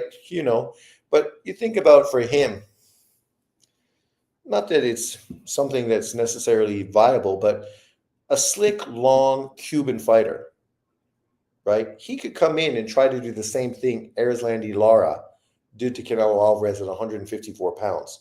The difference is he's a much bigger fighter, right? Hasn't been through the wear and tear and the tough fights that Lara had been through. So for him to box and control distance for 12 rounds, it's not something he potentially couldn't do, right? Potentially he could do that. If he learned anything from Bivol and what Bivol did to beat Canelo Alvarez, I think there's a possibility he could come in with a really good game plan and have some success. We saw both Billy Joe Saunders and Caleb Plant have success with Canelo Alvarez early on, right? Until obviously they ended up getting fucking stopped. And so most people feel it's going to be similar. William Skull will come out early, use his jab, his feet, control the distance, and eventually Canelo Alvarez will start hitting with crushing body shots, slow him down, and eventually hit him with a hook upstairs and fucking finish him. Red Snapper says, LDBC ally, Sean? No way. No way. I created the LDBC, but that doesn't make me a fucking ally. The reason that it was created wasn't to align with me, it was to fucking separate, to draw a line in the sand. Sean, I think Skull might upset Canelo. He's got the boxing ability, right? And at this point, you got to ask yourself, what does Canelo have left as far as mentally, right? How driven is he, right, to do a lot more in the sport of boxing? I mean, obviously, he's just been guaranteed big money fights, big money versus obviously Turkey Al Sheikh. So, you want to fucking cash out as much as you can to try to become a billionaire, right? Wouldn't be bad for Canelo to become a billionaire off of 4 fights with Turkey Al Sheikh. Laura was able to box against Canelo till he got broken down with body shots. Exactly. I knew he gets eye shattered in a fight of the year against a 36-year-old Donaire and then beats him at 40. I guess that's impressive. Fulton beat Figueroa twice. Now, do those wins say Inoue can mess with legends? Oh my God, man. See, the problem with guys like you is you're fucking not looking at boxing for what it is. What boxing is style matchups, right? You want to act like legends fucking can't be beat by modern boxers. This is like people saying Hagler couldn't be beat by Golovkin. Really? Why not? Like if you go back here and scroll back far enough, you'll see that fucking Barrera got beat 2 times by fucking Junior Jones, right? I know this was a disqualification, but he lost both of those fights. I watched those fights on Friday Night TV.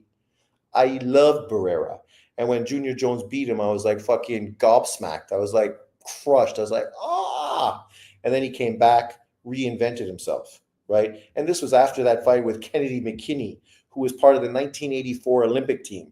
So, of course, I was a big McKinney fan as well. And McKinney got knocked out in the 12th round in a fucking slobber knocker. If you didn't see that, go watch Barrera versus Kennedy McKinney.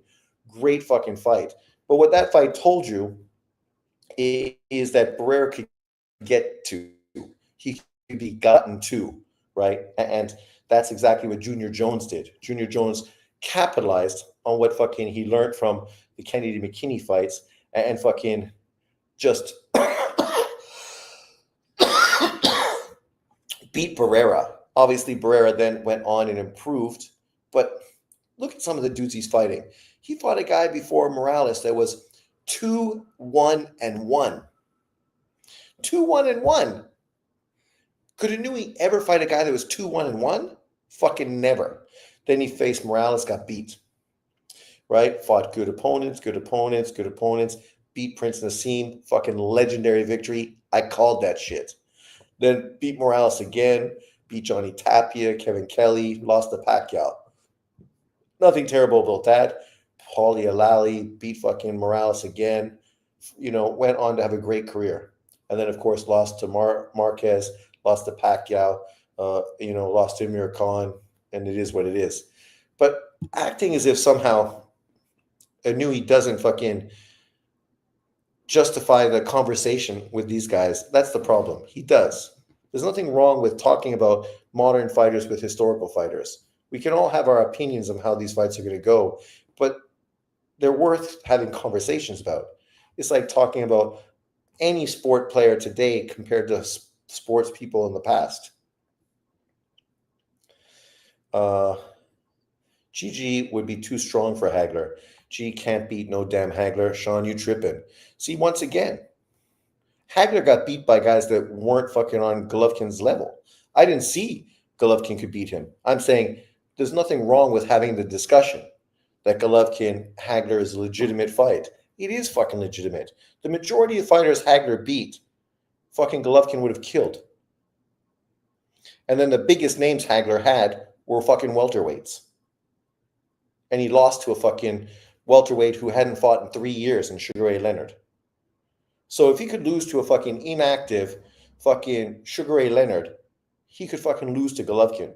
I know stylistically they're different, which is why this fight is great, because it would be a fucking great matchup between Golovkin and Marvin Hagler. But let's not dismiss Golovkin's great amateur pedigree and his fucking great jab. His jab is by and far his most important weapon in his career, and which is why he was able to fight as long as he did and still win against top-level competition. Gigi lost to Derevchenko. He didn't. Hagler beats them both in the same night. Yeah, okay. Yet Hagler lost to fucking guys that were not as good as Derevchenko. Derevchenko was a better amateur fighter than fucking 99% of the fighters that fucking Hagler fought in his career, who were fucking club fighters, Philadelphia club fighters, guys that were big in the Philadelphia boxing scene, but weren't big outside of fucking Philadelphia. GG haters are still around. GG fan club is still open, I see. No, you're making it Hagler versus GG, not me. You're the one that brought up, oh, how can you talk about Inoue versus fucking the legends? How do you not talk about fighters versus the legends? When I grew up, we talked about Sugar Ray Leonard and Sugar Ray Robinson and other great fighters in the history. When you talked about fucking Mike Tyson, people were talking about him and Muhammad Ali. See, the only problem is when you have a non-black fighter in this conversation, and then it's an issue. When it's a black fighter, people don't have the same result. People don't have the same feelings. If we're talking about fucking Floyd Mayweather versus the legends, nobody would get in their feelings. The only reason people hated Floyd is because Floyd literally went out there and disrespected the legends, right? Literally shit on the fucking Ali for losing to Spinks, who had less than 10 professional fights. He beats Chenko. Dry turkey. Your wishful thinking is not reality. Mayweather lost to Castillo and Maidana twice. Hard recall stop. Sean school him. Laugh aloud. I'm just reflecting his stupidity. Sean, is Shannon Sharp cooked? Maybe. He probably could afford the $50 million, right, to pay off all those fucking things. But that's the problem, man. You can't trust these girls fucking as far as you can throw them, because they're all money hungry fucking bitches that are gonna lie to fucking get paid. Unless they got fucking evidence that he fucking did something to them, I would tell them to go fuck themselves. And if they got evidence, pay them off. You can still make more money. I disagree that GG lost to Derevchenko. That's something that Lord Jabba 78 and his crew were pushing. Chenko had some success with body shots. They think that him winning the fight. Floyd beat everybody for me but Castillo. Yeah, I feel the same. Fact, Sean. Maidana spanked Floyd. I will rescore both fights with anyone.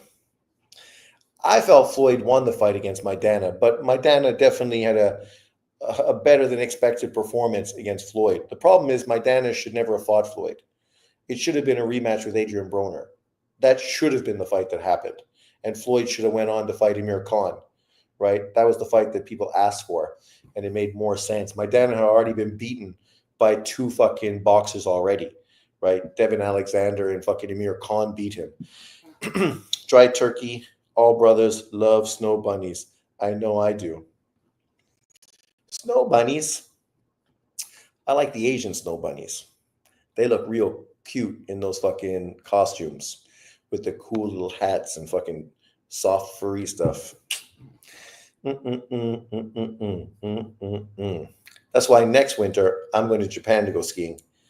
Degenerate talk. Loma lost to Ortiz. No, he didn't. It was a competitive fight coming out of fucking inactivity after the Ukraine-Russian war, but he did not lose that fight. But whatever. People can have an opinion. Just like I don't think it's disrespectful to talk about Inoue talking about fighting these guys. Like literally, I praised Barrera and Morales and said they had advantages over him because they had far bigger reaches. Morales had like a 5-inch reach advantage over Inoue. That shit would be pay dividends. And of course, Barrera had a 3-inch reach advantage. Gomez didn't have a reach advantage, but was a fucking killer puncher. But obviously, he lost to Salvador Sanchez, who I kind of think resembles my man, Inoue. Here's Salvador. Salvador Sanchez. Let's check him out. 126-pound champion, 5'6", 68-inch reach. So a tad longer reach than Inoue, a tad taller than Inoue. But other than that, very similar. Great knockout punchers, very skilled, good jabs, good all-around boxers, right? I would be very intrigued by one of those channels that really breaks down boxing video and footage to look at Salvador Sanchez side by side to Inoue and compare their skill sets. I was a huge Salvador Sanchez fan, and imagine he was promoted by a Black American promoter. You objectify women by race. Who, me? I just gave my preference. I prefer the Asian distinction. That's not objectification. That's just a preference. Just like I prefer milk chocolate over dark chocolate and white chocolate. I always think it's better when you mix the two together. Excuse me. Jesus Christ, I'm dying.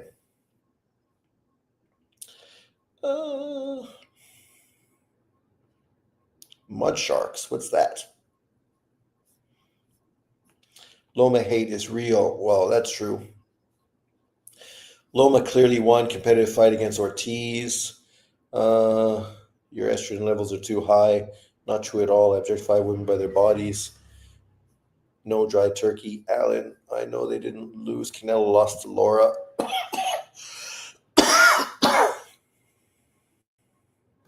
Canelo did not lose to Laura, Wayne. Gigi didn't lose to Derevchenko. Usyk lost to Dubois. Didn't. Alan, Sean allows us to talk, guy talk on his platform. Relax, Sally. Which Asian women are the most attractive to you, Sean? Ones that are interested in me. They are by and far the most interesting and most sexually attractive. Like Donald Trump said, it's locker room talk. Yeah, nothing wrong with locker room talk. Boys will be boys, as the expression goes. Girls will be girls, too. And you can only imagine the conversation they had. How tall is he? How big's his dick? How much money does he make? What did he buy you? What kind of car does he drive? We heard that talk, too. They objectify men by fucking their financial income. Usyk lost to DDD. Huh? That's cap. Usyk didn't lose to Dubois.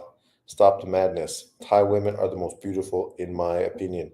Thai women are sexy, but every Asian race has beautiful women. I mean, right? You can go all over Asia, and there's beautiful Korean, Chinese, fucking Vietnamese, Japanese, uh, Taiwanese, Thai, Malaysian, Indonesian girls got some banging bodies, and they're pretty fucking free, considering they're mostly Muslims as well.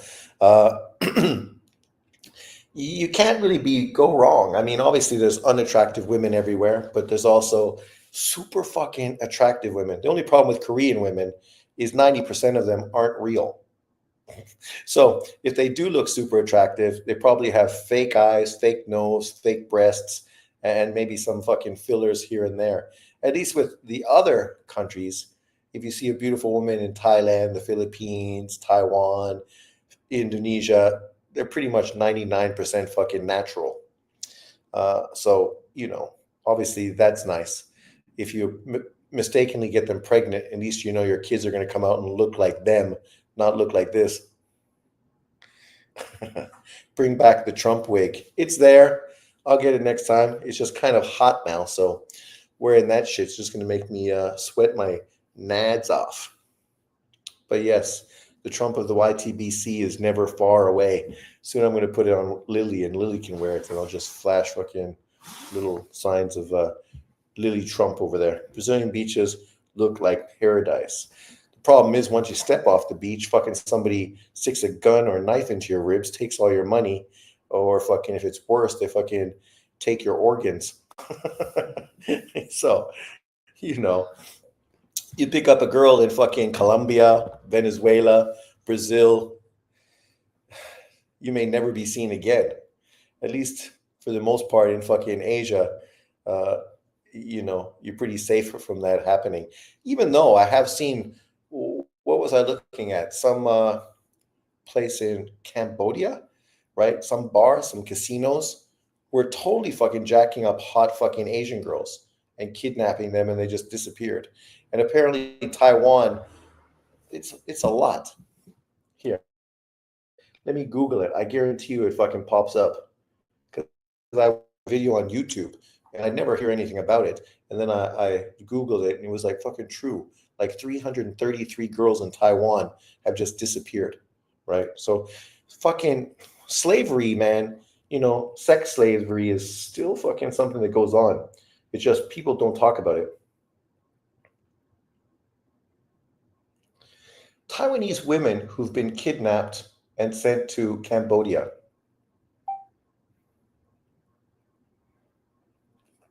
Yeah, look. Hundreds of Taiwanese trafficked to Cambodia. Police forces in Taiwan, China, and Hong Kong, Macau, and Vietnam have launched major operations to rescue these girls, right?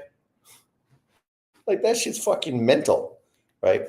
They were talking about girls that won beauty pageants and were, Instagram models and, influencers. So obviously they're making a little bit of money, they're getting a bit of fame, but they're not really that popular. There's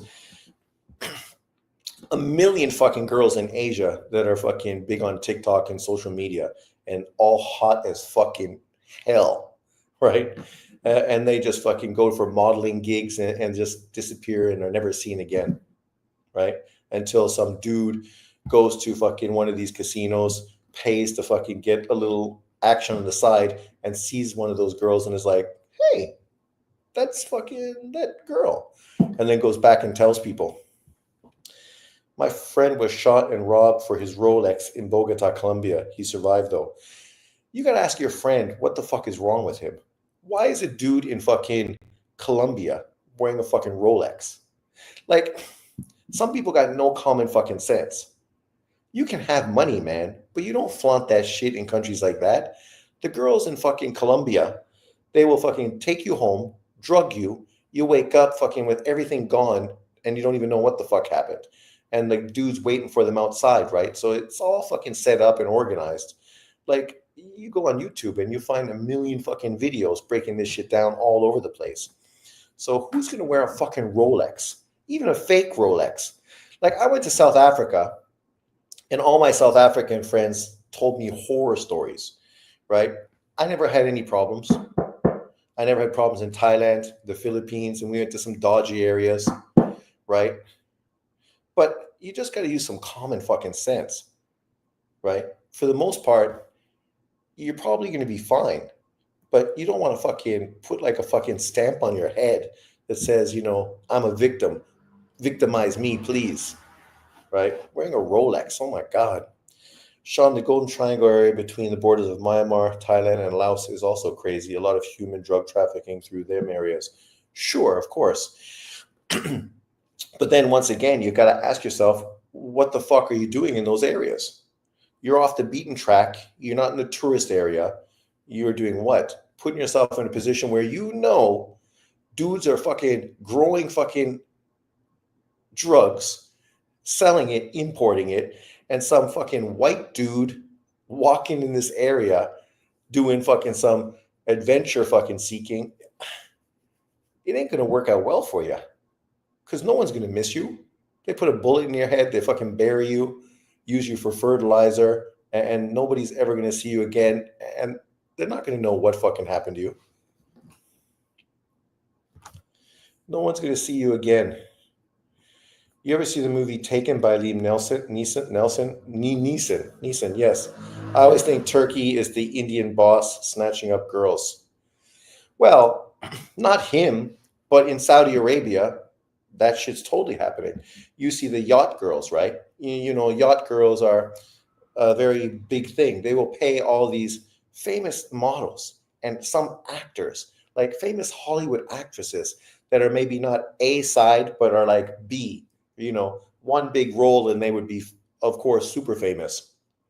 They're people we know, we've seen them in lots of roles, but they're offering these women big money just to come and fucking hang out on the boat for people to fucking take pictures with you, hang out with you for like a 4-day weekend during the Grand Prix, right? And yeah, man, like these dudes got more money than fucking sense. And these girls, right, they can be bought. And that's what happens. Sean is right. Colombia is a meat grinder. Salute, Bruce Gas, Boxing, Jazz, and more. I want to go to Colombia. The girls are sexy as fuck. And that shit has to be easy to get. But then, of course, being a foreigner, it's easy to get. But once you get it, the cops are going to fucking arrest you so they can try to get money off you. So, it's never easy work. And then you hit on nice girls, and chances are fucking you're going to get fucked over. You got to meet real girls, real normal girls, right? The same as everywhere. It's much nicer to meet like university students, normal girls. A lot of those girls, they will hook up with people because they're looking for, extra money to buy like the new iPhone or shoes or things like that. And they're not really street girls, but they're looking for obviously extra coin. You can't do it as a student, but if you're sexy enough, you know that there's always money to be made, right? Always money to be made. It's not so common, though. People love to draw attention to themselves. Devil's breath. They are assaulting sex tourists in Colombia. They are all the fucking time. Yeah. I mean, obviously the police need to get on that shit because it's not good for tourism, right? A few easy fucking pickings here, but then you end up hurting the whole economy of fucking Colombia. I mean, I remember when I was in Canada in high school and university, Venezuela was the place to go. Nobody would go to Colombia because, of course, you had fucking what's his face, the big drug kingpin. People were fucking dying left, right, and center, kind of like Mexico. Venezuela had the great island. I can't remember what it's called, but you could fly directly from Toronto. You go there. It's fucking like Cuba and the Caribbean. And now fucking Colombia is the place to go. Venezuela is shithole. Colombian girls have a lot of tattoos. I know. I dig that. Off topic, but do they still make Thai sticks? Thai sticks? Do you mean like weed? Like that?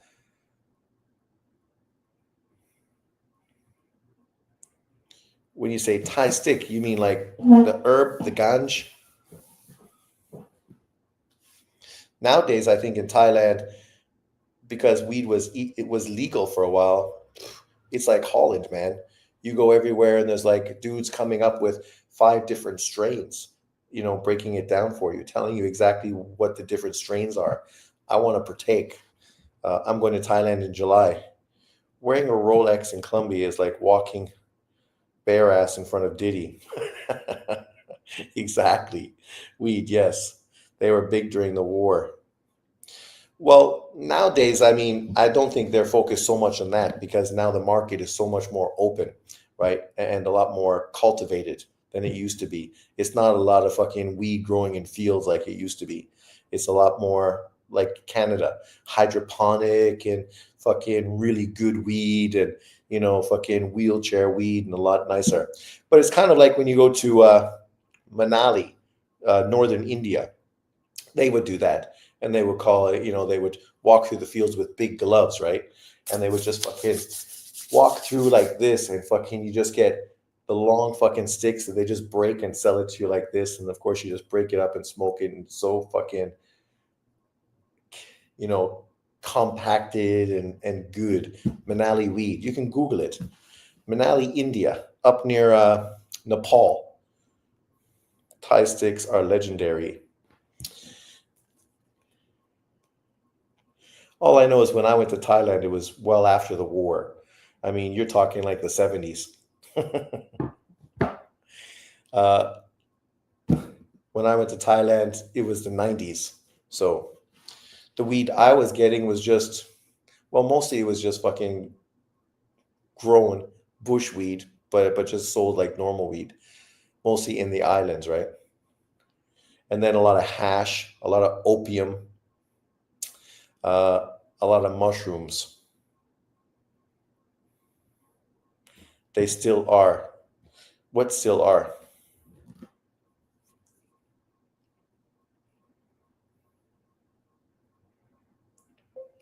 Manali, India, weed, not Manila, Manali.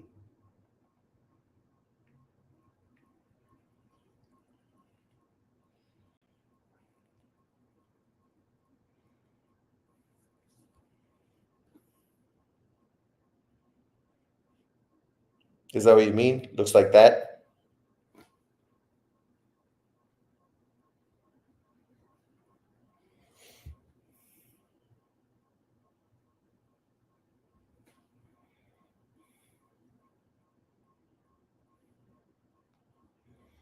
Then you get like the fucking hash. Look at that.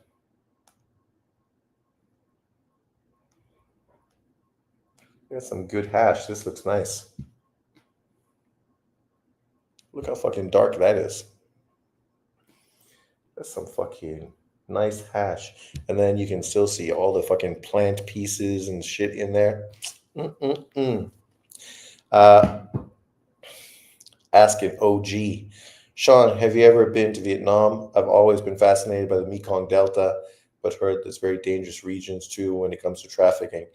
Yeah, but obviously you're mostly on tourist areas, right? When you're traveling in Vietnam and through Cambodia, the Mekong goes through Cambodia as well.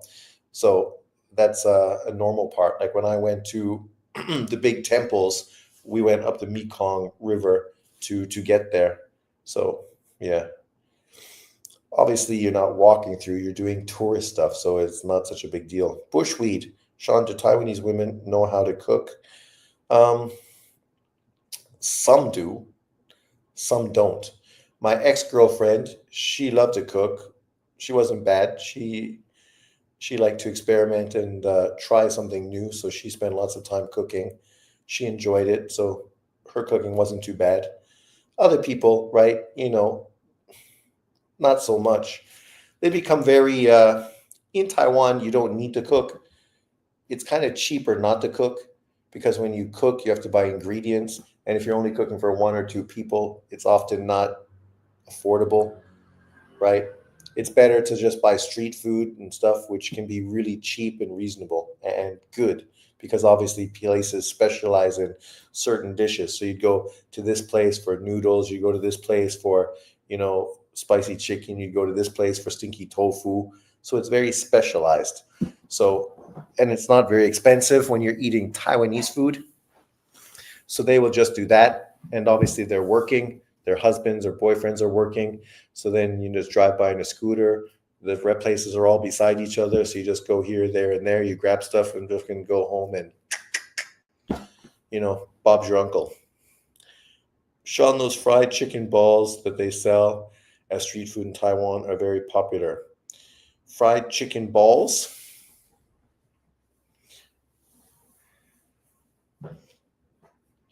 I know they have fried chicken where they pound the chicken breast and deep fry it and cover it with like a nice like batter and crust, and then they cut it with scissors and you just get it in a bag and eat it. That's what all the students eat, right? After they finish university, when they're going to like Bushiban night school, those kind of foods. And that shit's yummy. The first time I saw it and they use scissors to cut meat, it was like, that's fucking genius. Genius. You think about how easy it is to hold tongs and just cut the meat into biteable fucking pieces, put it in a bag with a fucking stick. And they used to get drinks and there wasn't a cup, it'd just be in a bag with a straw. Do they have good American food out there?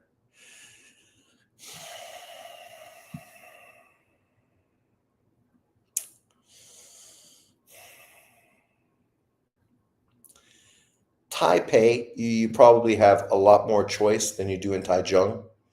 Taichung, because American food, the markup and the access to ingredients is not as easy as obviously Taiwanese food.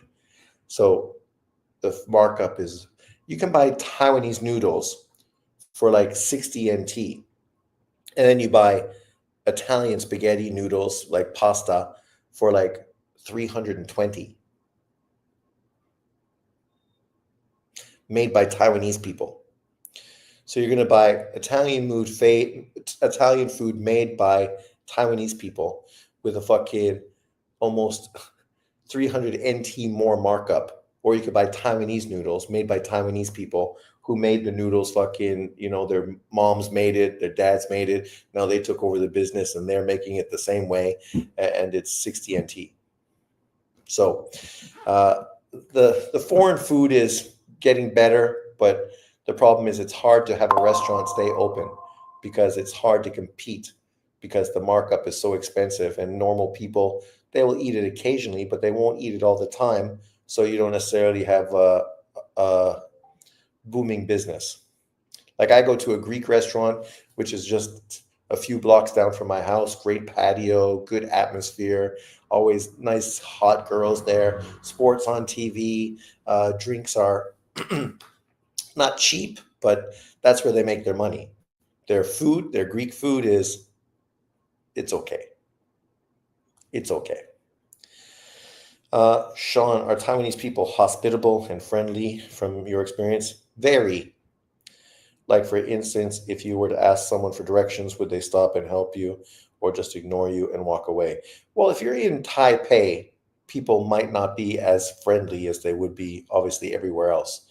The further you get down the island, the more friendly people will be, right? Sometimes very friendly, stalker-esh friendly, right? Where you don't want to talk to them and they're following you, chasing after you, trying to talk to you in English, right? So, it can be too friendly, not quite like India friendly, where like 8, 9 people make a circle around you and harass you, but still. Sean, is the American dollar more valuable in Taiwan?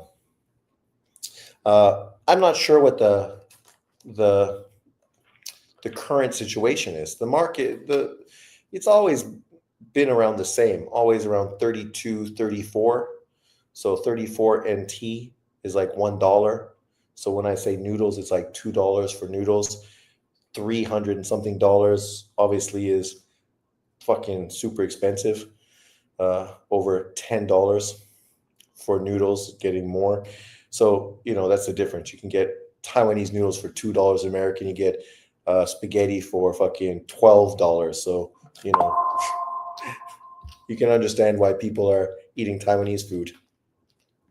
But the problem is also tariffs, right? Like Trump, what he says is true. To buy American stuff in Taiwan, it's super fucking expensive. For me to buy a motorcycle in Taiwan, it's twice as much money as it would cost me to buy it in Canada. right? Like if I wanted to buy uh, a Ducati Scrambler, you know, I'm not sure what it would cost me in Canada right now, but in Taiwan it would cost me almost 30,000 American dollars. Not quite, maybe about 25,000. And I think in Canada it'd be like about 12. Maybe I'm wrong. You can let me know. But I think 12 to 14, right? So it's fucking way more expensive, all because of taxes and tariffs. So when Trump is saying what he's saying, he ain't wrong. I live in Asia. People fucking, people, when I go to Canada, want me to buy Roots clothes in Canada for them because it's too expensive for them to buy Roots clothes in Taiwan. They don't want to spend uh, the exorbitant prices that they have to spend in Taiwan. So then they say, "Can you buy me Roots stuff when you go to Canada?" I'm like, "Okay, but how much fucking stuff you think I'm carrying back?" Sean agreeing with Trump, anything is possible. Anything is possible. But with that, it's true, right? Because I live it. I mean, everything I buy that's American is fucking way more expensive here than it would be back in the States or Canada.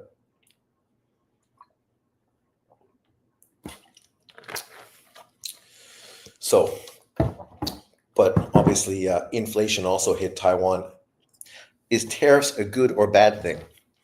What do you mean? It depends on who is putting the tariffs. For Taiwanese, they put tariffs so that they are able to sell more of their Taiwan products to Taiwanese people.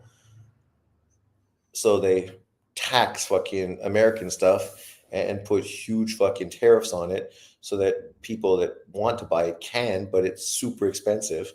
And that way they can sell more Taiwanese products, which are way cheaper, right? And so for normal people, they prefer to buy. We have one store in Taiwan called Net, N-E-T. Basically, it's Taiwan's knockoff version of the Gap. You could buy a T-shirt at the Net for 200 NT. You buy a T-shirt at the Gap, it's going to cost you 1,200 NT. So $1,000 more for a fucking T-shirt that is basically exactly the same. But one is NET and one is GAP. Trump is lowering the deficit dramatically through tariffs. Yeah, and that's the thing. He's thinking long term, right? Right now, the States owes billions of dollars. I mean, billions of dollars. That shit's not good for the economy. So you paying that shit off long term is going to be beneficial for the American population. I mean, as people say, right now it might be hurting you short term, but short term. And Trump's not going to keep doing this. Obviously, what he wants to do is negotiate to get more fair. So Taiwan wants America to protect them from China, right? For sure they do. So they want to sell more missiles and more fucking radar and more defense type of things to Taiwan government, generating millions of dollars to the American economy. Lowering tariffs so more American products are sold in Taiwan because now it's not so expensive. And that way, Taiwanese people can sell their products in America, which they already do. And obviously, it becomes more of a give, not such a give take. Because, of course, Taiwan wants the States to fucking protect them from China. But then what are Taiwanese willing to do fucking for America? Right? Sean just got me a 2025 Honda Grom. I feel like it would be perfect in Taiwan. Yeah, lots of people drive Groms in Taiwan. A lot of smaller bikes are here. Perfect, right? Because the roads are so busy. Like I have my KTM 390. And the problem is because it's a one stroke, it gets so hot and there's so much fucking stopping and starting because fucking traffic is busy. There's fucking a million lights everywhere. So you can't really get the bike open to get fucking the air to cool the engine, right? So it really fucking heats up really fast for city driving. Uh, I wish I would have bought a Kawasaki. What's the old Kawasaki? It kind of looks like the old throwback sort of Triumph motorcycle. You could buy that Kawasaki. It still has like a kick starter and everything else. I should have bought that. But because the CCs were so low, I was like, really? Do I want to buy it? It's the same price as a KTM, but yet the speed and everything else is going to be really dramatic. You're not going to have nearly as much fucking grunt and fucking pickup as you would. But in truth, I mean, it probably would have been a better bike for me to buy. Smarter, narrower, thinner. Yeah, but we all make mistakes. Does it snow in Taiwan? No. Occasionally it gets snow on the tallest mountain on the top, but yeah, I think it snowed once in Taiwan since I've been here, and the snow didn't settle. It just hit the ground and disappeared. You had to go to like the mountains around Taichung, and there'd be like this much snow, and everybody was going there to play in the snow. Meanwhile, it was fucking freezing cold outside. So I went home and hid with my dogs on the sofa. There's no heat in my house, right? So when it's fucking minus degrees in Taiwan, it's fucking a fridge in your house. It's super fucking cold. I had two dogs on one side and a big fucking heated blanket on top of us. It was freezing. I wasn't going to go play in the fucking snow. No, never. So hopefully it doesn't snow in Taiwan because I will die. Get one of those cool scooters. I have one of those stand-up scooters, the electric ones. It's perfect. My school is very close, so I drive that a lot, whereas my motorcycle is outside and the battery is dead because I don't drive it enough. Sean, have you ever owned a Yamaha bike? I have. I had a good two-stroke Yamaha. It was beautiful, beautiful bike. Old school, obviously dirty, but fucking perfect for city driving. Why don't you have heat? Just because it's always hot? Yes. I love KTM's. I almost bought a KTM Supermoto. Yeah, the new ones look nice. If you go to Taipei, there's more heat. I remember the first time I went to Taipei in the winter, and I went to a 7-Eleven and went inside, and there was heat inside 7-Eleven. I was like, wow, fucking heat. Because Taipei is more like Vancouver. It's a little colder. It's a little more wet. But when you get down to Taichung, it's fucking always hot. The winter, it never gets below zero. If it gets down to below 10, it's super cold because the houses have no insulation. So the walls become fucking cold after 3 or 4 days, and the house becomes colder inside than it is outside. And you can't really have heaters because there's no insulation. So the heat will just absorb into the walls, and still the room won't be that hot anyway. Sean, quit bullying me. Do I eat swamp box or not? Bought a girl over last week and she stank, but I still. Look at you. Dirty prick. Shower first, man. Just tell the girl you've been working all day, you feel dirty. Let's just go scrub off first. Put it on you, you stinky bastard. I remember I was working at a bar in St. Catharines. Red Hot Chili Pepper. It's still there, I think. So if you ever go to St. Catharines, you can check it out on St. Paul Street. And it was perfect for university students. It was excellent. It was a place to go in St. Catharines.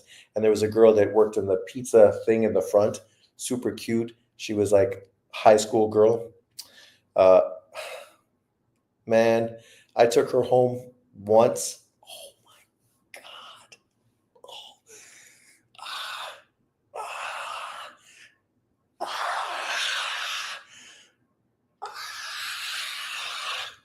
Oh, man. Oh, ugh.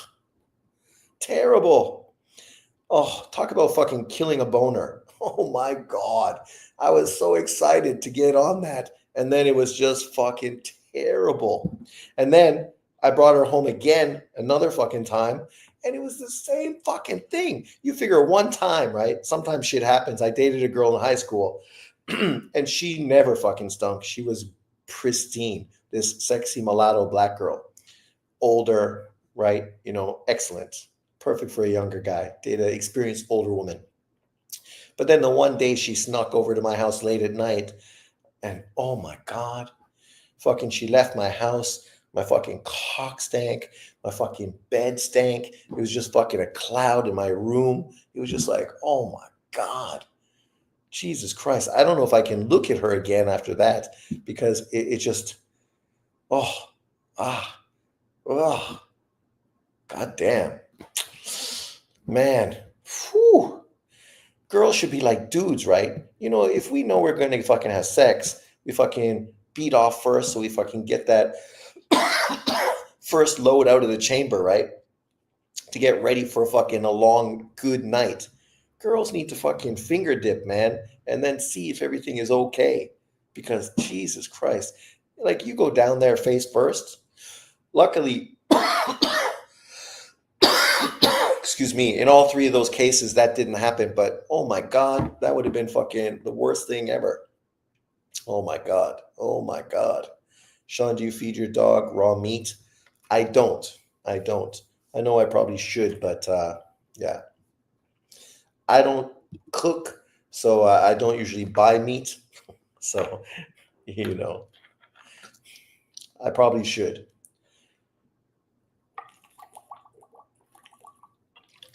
But yeah, girls, I mean, Jesus Christ. You chalk it up that she was young and inexperienced, right? But man, what a disappointment. Like 2 times, this girl was super fucking sexy. And then to fucking ruin both occasions where I don't have a good thing to think about either opportunity. And I don't know why there was no third, probably because the first two were so terrible that I never thought about possibly getting back in there for a third time. But university, right? I mean, university is the best time ever. So there's pussy everywhere. So if you don't like this one, there's lots more falling from trees. Every man should know how to cook, chop, Sean.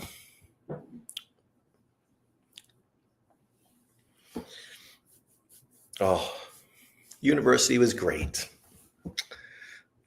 I know it didn't do anything for me financially or for my career. And that's why I teach English in Taiwan at fucking 57 years old. But, you know, experience is something you can't fucking buy. Well, you kind of can buy, I guess, depending on what experience you want. Getting mugged in Colombia by wearing a Rolex. Hopefully, by the time I go to Colombia, I'm such a fucking degenerate that fucking nobody sees me as a mark. And then I can just go enjoy myself and fucking skate through unfucking harassed. I used to be a head chef. Nice. Wayne Evans. Well, most of the great cooks are men, right? Like, that's just the way it is. So, you know, men, we rule the world if women only fucking admitted it. Colombia is very, very dangerous, but not as bad as it used to be, right? Now Venezuela is the very dangerous place, but basically Venezuelan girls, Colombian girls, sexy fuck. What's the country beside Colombia? You can go beside Venezuela on the coast down towards Brazil, or you can go the other way towards the mountains away from Colombia. But either way, the girls there must be super hot as well, right? And probably it's less dangerous. Let's just check it out.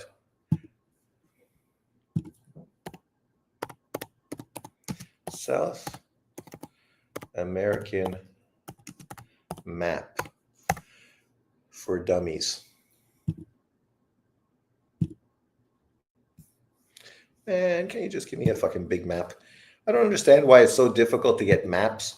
Like, you ever notice on fucking these things when you try to find a map, you got to pay for it. It's a map for fuck's sakes. Like here, free trial. What do you mean free trial? Why do I have to pay for a fucking map?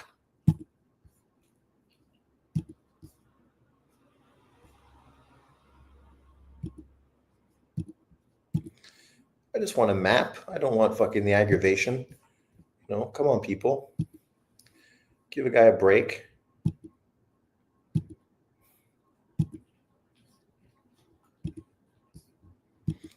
Here we go. Perfecto.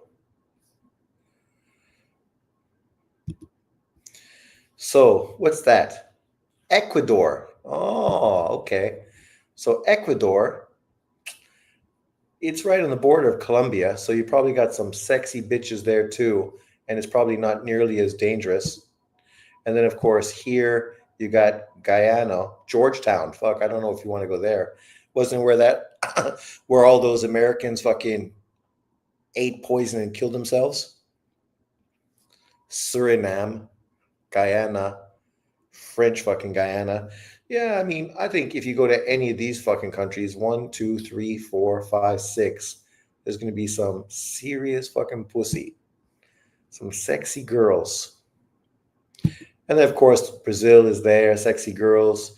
The girls in Peru and Chile, they look a little too short and small. But, yeah. Hot bitches everywhere. I'm convinced men do everything better. Uh, some people would attest to that in every regard. Some things I don't want to necessarily prove one way or the other, but I wouldn't doubt it. My dad is a sous chef. I agree, men are better cooks. I cook every day. Yeah, not me. I eat every day, but cooking, not so much. But yeah, I wanted to go to South America.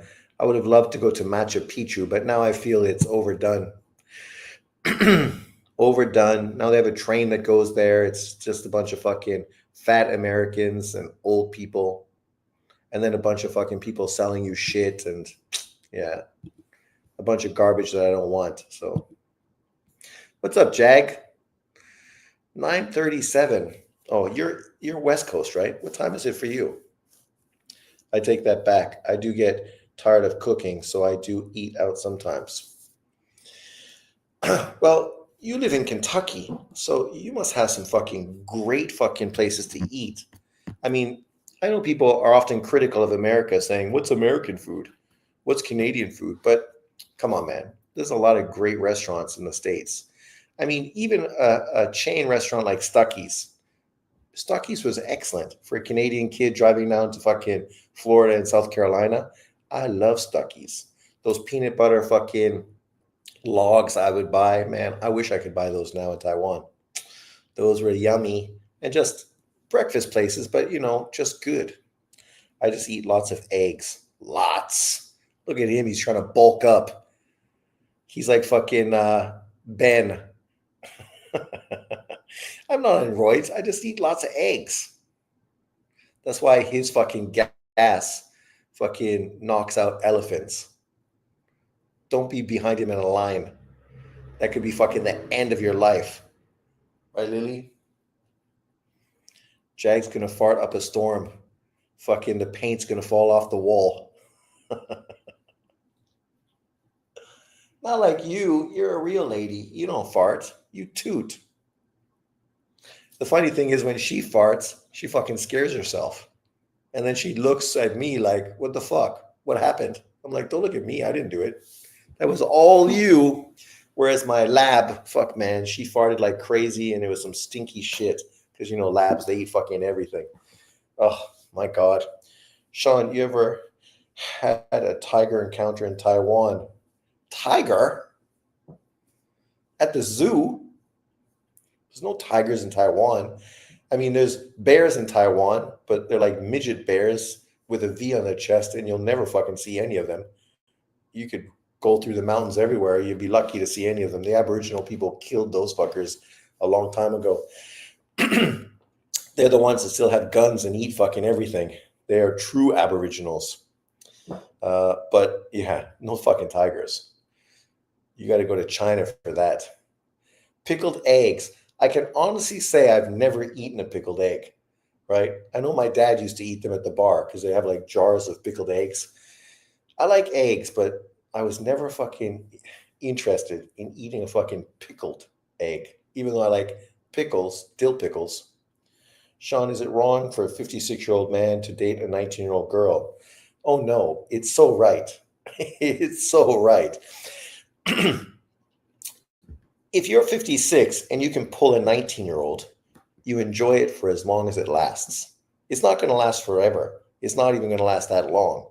But you might as well enjoy it. The fact you can still pull a 19-year-old, you should pat yourself in the back and say, good job. Nice work. And enjoy it. Because There's going to be a point where you're not pulling any 19-year-old fucking girls anymore, and you're going to be chasing fucking 40-year-old fucking, divorcees, and you'll be thinking back to that 19-year-old going, those were the days, the good old days. The last 19-year-old I picked up, maybe she wasn't 19, maybe she was 20.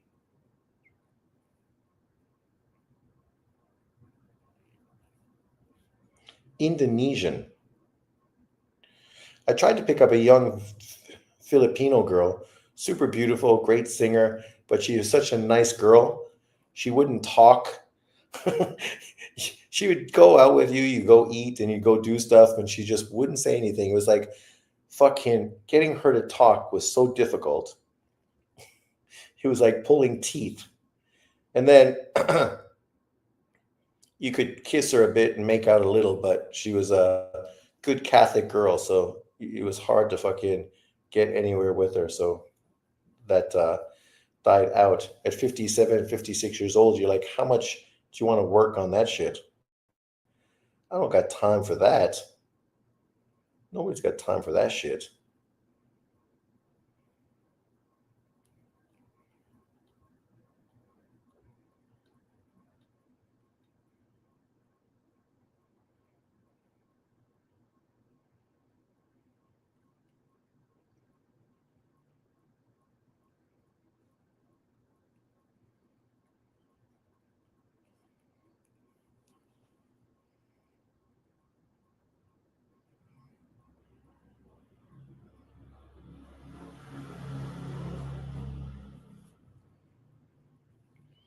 But talking to her was not easy. It was difficult. Even though you still embrace the opportunity to get in there and enjoy yourself while you can.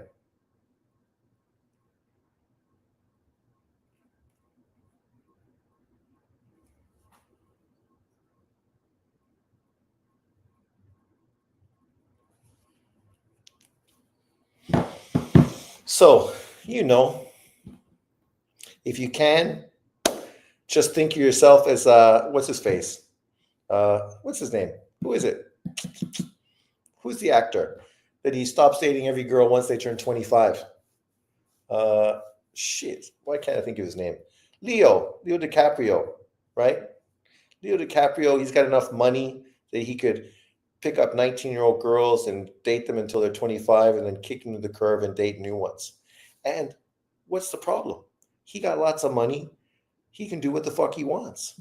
The girls keep fucking signing up for it. So I don't understand people that moan and groan. Only women fucking complain. None of those women were complaining when Demi Moore was dating fucking Ashton Kutcher, right? Then there was women power. And I wasn't complaining.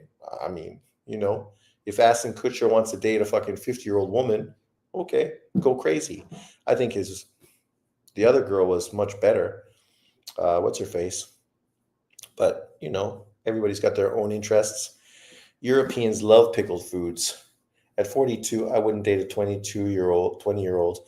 Bang, yes, date, no. Yeah, well, basically that's what I'm saying. Because you can't really date them, right? Inevitably, their plans and their ideas are much different than yours. So, basically it's just banging. Dev versus Ramirez next weekend. What's your prediction?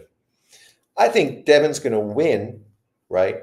But I do think that Ramirez could potentially cause some serious problems. He's got that left hand. He's got a long jab. He's physically a big guy. It'll be interesting to see what Devin Haney looks like.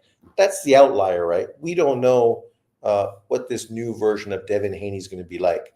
I know he looks all strong and buff at 147 pounds, but that doesn't mean his chin is better, and it doesn't mean he's a better fighter, right? The first time he gets cracked by a good left hand, who knows what's going to happen? Mila Kunis, yeah. I would fucking take Mila Kunis over Demi Moore every fucking day. Yes, please. But he went back to it, so he got his cake and ate it too. So I guess it's kind of like people that were dating Madonna, Dennis Rodman, Mark Messi, fucking a lot of dudes were dating her. I'm like, man, I wouldn't want to touch that woman's pussy with a fucking, I wouldn't fuck her with your cock. Let's just say that. That fraud, Charles Conwell, got exposed.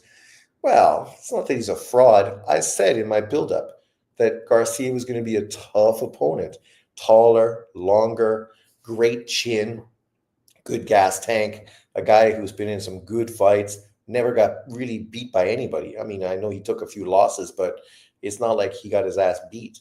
And he's prime, right? So he was a banana peel, and that's what happened.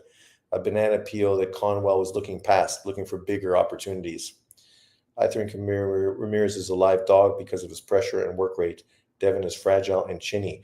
Well, that's the thing. If he is fragile and chinny, Ramirez could expose that. I don't know if he will, but potentially he could. He's also got slow hands and slow feet. So if Devin is able to establish a jab, move in and out of range, potentially it could be easy work for him, kind of the way it was with Regis Prograis. Like Devin always looked great against Regis Prograis, right? You cannot watch that Regis Prograis fight and walk away thinking anything negative about Devin Haney. You walk away from that thinking, fuck, Devin Haney looks like a killer. But styles make fights, right? Prograis had short arms, also was old, slow feet, also slow hands. A guy that had to have his feet set to throw power shots. Ramirez has longer reach. He's able to land a jab. Obviously, he's a much better amateur than Regis Prograis. He was a fucking US Olympian. Didn't Devin have all the advantages against Regis? Oh, yeah. Sean, who are you picking between Puello and Matias? I favor Puello. I just feel Matias has not looked very good. I think he's struggling to make weight. His punch output and pressure isn't what it once was. What made him great was his pressure and punch output that broke people down. But if he's not able to do that, how's he going to fucking win? He was never the slickest fighter. What he did was get in there and broke you down. He could still get touched, but he took it, and then eventually you fucking wilted under his pressure, kind of like William Zepeda, but obviously a much harder puncher than Zepeda. Puello is good. He's awkward. He's fucking very long, right? So it's not easy fight at all. But let's just check these things out. Where is it? Where are these clowns?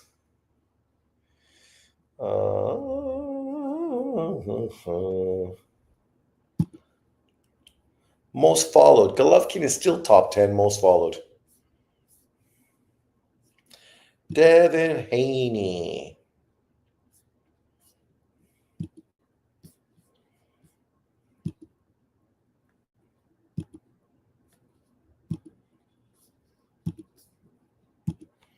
So Devin Haney, 5'9" with a 71-inch reach.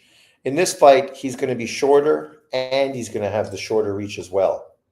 Ramirez, even in his two losses, losing to Barboza, I mean, it was still a competitive fight. Barboza beat him, but it wasn't a blowout. In his loss to Taylor, it was also competitive. It wasn't a blowout, right?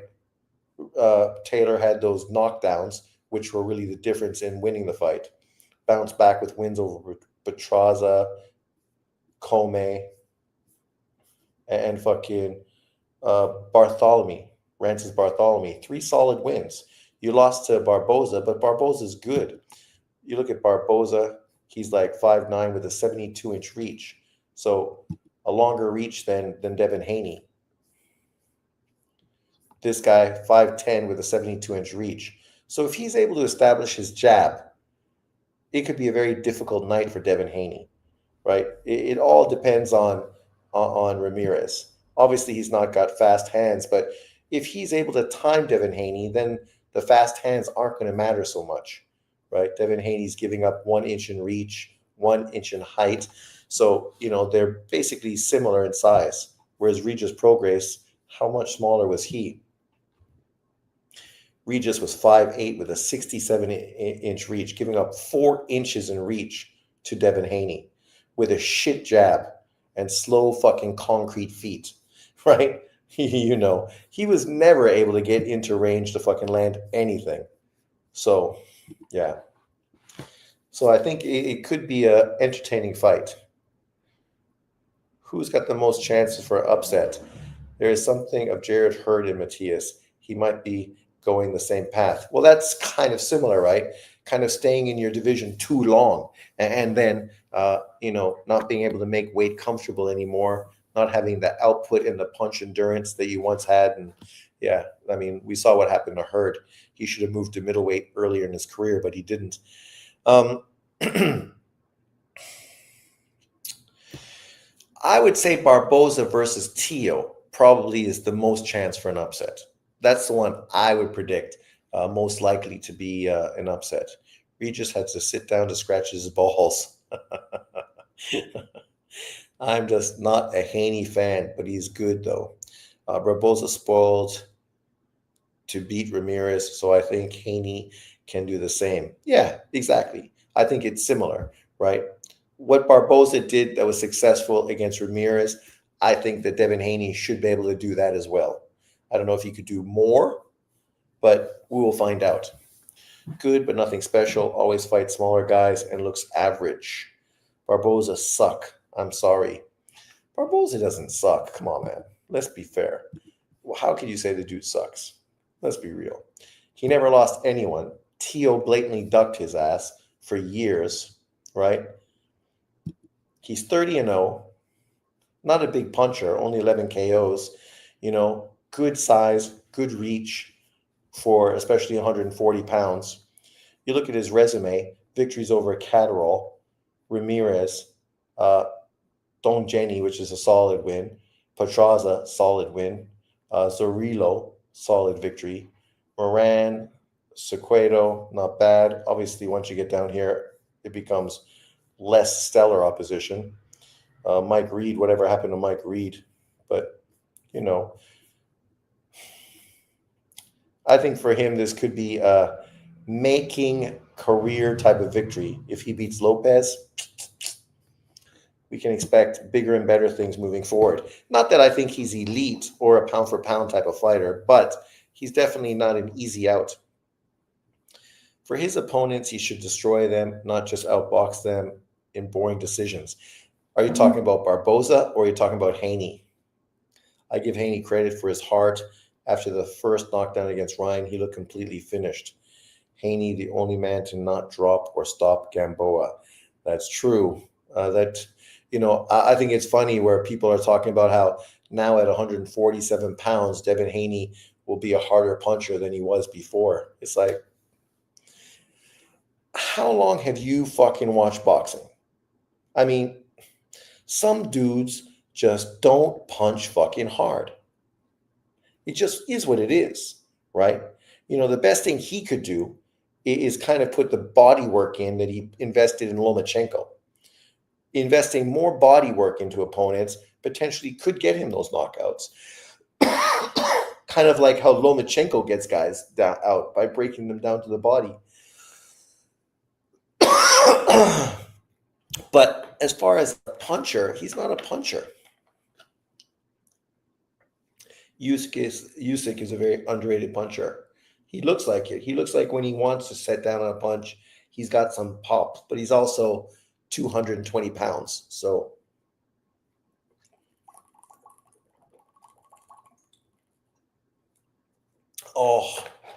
I went to the pharmacy to buy eucalyptus oil. They got the capsules. It's really good for your lungs. If you guys ever have lung problems, go buy those little gel capsules with eucalyptus oil in and you eat them. You burp it up and it doesn't taste great, but the shit really clears out your lungs. But working with dirty kids, now yesterday my lungs started to get this cough. So I had one pill left and I went to the pharmacies, 2 different ones, and all that shit's gone. So I'm like, fuck, man. I need to buy it online. What a pain in my ass. Did you see where the WBC ordered Russell and Hiroka? I got Gary. Yeah, I think it's very similar to Shin Sasaki versus Norman, right? Obviously, I would love to see the Japanese guy win, right? First of all, because it would be great to see guys like John Boxing fucking get in their feelings when a Black American fighter got beat by a Japanese fighter.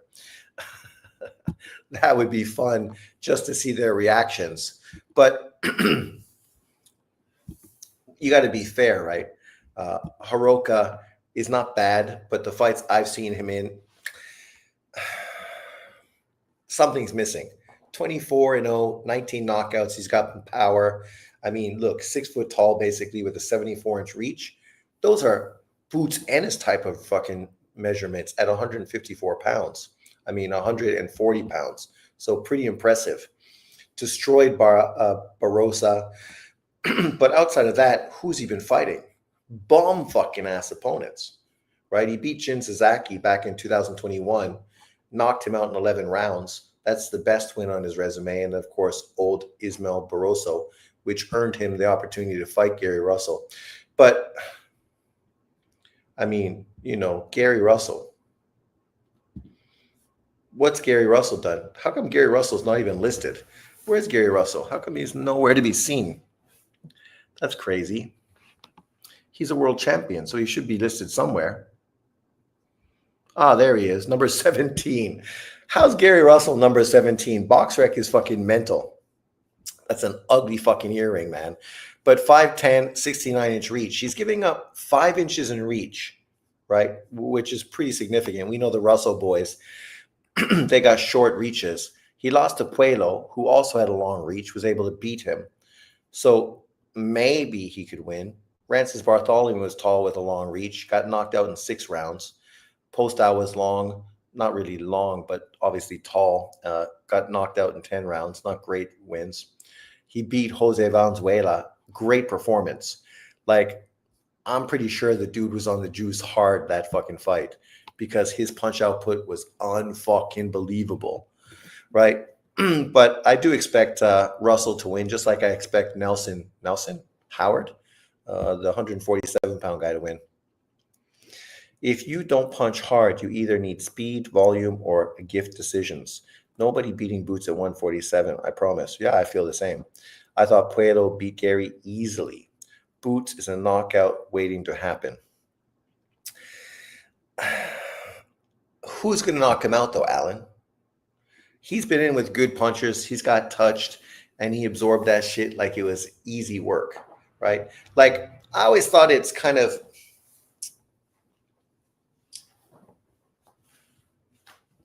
fake news when people would talk about how guys get hit too much, right? Like, what are we just comparing everybody to fucking Floyd Mayweather? Like, everybody that fights gets fucking hit. Like, and if you have an aggressive style, a knockout style, you're more prone to get hit. That's because you're in the pocket trying to land big shots. So because you're in the pocket, you're susceptible to getting hit. It's just a stylistic matchup. If he wanted to be an outboxer, use his reach and his foot movement, box boring, and not go for knockouts, he wouldn't get hit nearly as much as he does, right? But he also wouldn't be the exciting fighter people are talking about being future pound for pound top 2 or 3. What good punchers? Stanionis was a good puncher. I think Ryan's left hook would end his night. Oh my God. Give me a break. Ryan is going to get fucking slept by Boots inside 5 fucking rounds. The dude's chin's up in the air. It ain't going to take long before Boots fucking lands something on Ryan Garcia, who doesn't even have a jab. I think Puelo is a tough style for Matias, for sure. People complain Shakur is boring, and in the same breath say Boots gets the hypocrisy. Exactly. Like, are you guys boxing fans? You don't understand the difference in style matchups? Like, when I talk about and not engaging, not throwing combination punches because he doesn't want to stay in the pocket too long and get countered, right? And because of that, we're disappointed with his lack of entertainment style. But I appreciate his skill set, right? Just like Laura, Rigo. But it doesn't mean I enjoy watching them fight. I prefer a guy that goes for a knockout and potentially gets hit. I mean, I don't mind that a guy gets hit. It makes it more exciting when fucking a fight has a little back and forth, right? You know, I liked Hector Macho Camacho as a kid, but he wasn't the most exciting fighter to watch. What made him exciting was his flair and his combination punching. But he was afraid to get hit, right? And that was exposed in the Julio Cesar Chavez fight. Stanionis is a light hitter, went the distance with Delorme. I don't think Stanionis was all that powerful either. Maybe, but if Ryan's left connects, it's over. Well, Ryan connected how many times with Devin Haney? And Devin Haney got up every single time. And he was tagging Boots. But it was a good win. Nothing wrong with getting punched too much as long as you're winning. Well, remember that was the big criticism people were always saying about fucking Golovkin. Oh, he got hit too much. You never heard people fucking saying that about fucking Marvin Hagler. Did you guys watch Marvin Hagler fight John the Beast Mugabe? Did you watch Hagler fight fucking Tommy Hearns? He got hit by fucking giant fucking shots. Right? No one was saying, oh, Hagler ain't that good. He gets hit too much. Only in this modern era of boxing do you hear this kind of bullshit. Hard recoil, exactly, fam. He also broke Haney's jaw. Well, that's not been confirmed. We don't know if Boots has the heart to fight through a broken jaw. Okay. Uh, just because you broke somebody's jaw doesn't mean you're going to break everyone's jaw. Remember, fucking Rigo was going to break Lomachenko's jaw, right? Because he broke fucking some low level dude's jaw. And now it's like, oh, Lomachenko going to get his jaw broke. And then fucking what happened? Lomachenko made Rigo look fucking outclassed. Like he shouldn't have even been in the ring with him. The dude fucking was not able to deal with Lomachenko at all. He was totally outclassed, outskilled. Not that he was fighting a guy bigger than him. It wasn't a weight bully situation. This isn't like fucking Canelo fighting Berlanga, who was huge compared to Canelo. Lomachenko wasn't huge compared to Rigo. It was just he was way fucking better, way more skilled, more versatile. Do you think Rolly's has a worse chin than Haney? If Ryan doesn't knock out Rolly, I'm going to be pissed. I think Rolly's chin is better than Haney's, but maybe not. He mad Haney looks like the Elephant Man. Alan R., a Boots hater. You can't break a jaw if you can't land the punch. Karen made him look bad. Sure, but Karen got a awkward style. I think everybody with Karen fought will look bad. He's not the kind of guy you look good against. There's just some people like that. Is Wayne saying Boots has defense now? LMAO. Come on. Karen, a solid fighter with a good amateur background, do your homework. I just don't understand the necessity for people to not give anyone credit. Like, Boots is obviously a great fighter. We got to find out more about him to find out how great. But so far, right now, he's exactly where he needs to be. He's got the perfect height, the perfect reach, the perfect age, the perfect record, 34-0 with 30 KOs. Beating Stanionis, stopping him in 6 rounds was a fucking great victory. He destroyed that guy. Beating Karen, David Avician, solid fucking fighter. Destroyed him. Romain Villa, destroyed him. Karen beat him. Clayton destroyed him. Delorme, fucking 1-round demolition. Lipinets destroyed him. Van Heerden destroyed him. You look at the tough fighters he did face, and sure, they're not elite, but they're not bums. When he was going in to fight these guys, people were like, oh, this is a good little step-up fight, right? Fighting Lipinets, an ex-world champion who's been in with solid competition. Like we look at who Lipinets fought, only knocked out twice, obviously to Adam Azim in his last fight, but he's not the fighter that he once was, even though he got a win over Robert Davies Jr. Lost to Rivera, decision. Beat Figueroa, got destroyed by Ennis. Draw versus Clayton, right? Beat Lamont Peterson. Fucking lost to Mikey Garcia by decision. And Mikey Garcia, at one time, people were comparing to Floyd Mayweather. Don't ask me why. Don't ask me how. I'm not saying it's true, but like he had a huge knockout percentage, 40 wins, 30 knockouts, never been knocked out, 2 losses, should be 3. I thought he lost to Vargas, right? Beat guys like Lipinets, Broner, Zlatkin, fucking Easter Jr., Burgos, Martinez, Lopez, Salido, Barrios, Pastrana, Concepcion, good fighters, right? And you know, what's his face gave him a great fight, Lipinets. But what happened when he got in there with Boots? Man, it was fucking easy work. Easy work. Boots destroyed fucking that guy way more fucking decisively than fucking Errol Spence destroyed Mikey Garcia, because Errol Spence didn't destroy Mikey Garcia. Ortiz would make Boots quit. But this is Ortiz that got dropped twice by fucking a dude that has no chin. So Bohocuk already got knocked out, and Bohocuk had fucking Ortiz down twice. Like, come on. I don't see any way the fight with Ryan and Rolly goes the distance. Me neither. Ali was very overrated. Who? Muhammad Ali? What are you talking about? I was talking about Rigo breaking Loma's jaw. Getting stopped by Isaac Cruz would indicate to me that Rolly is less durable than Haney, because Cruz went the distance with a lot of bumps. Yet Cruz beat Gamboa and stopped him more impressively than Tank Davis did. Boots is fun to watch. Can't complain about him. One day we will see Boots versus Ortiz. I won't miss this fight. That's it, Jay Press. And at that time, we'll find out who's better and who's going to make who quit and who's going to win. Up until that time, what's the necessity to hate on potentially the other guy's best opponent, right? If Boots beats Virgil, that will be the best win of his career. If Virgil beats Boots, that will be the best win of his career. We don't need to fucking shovel hate towards the guys.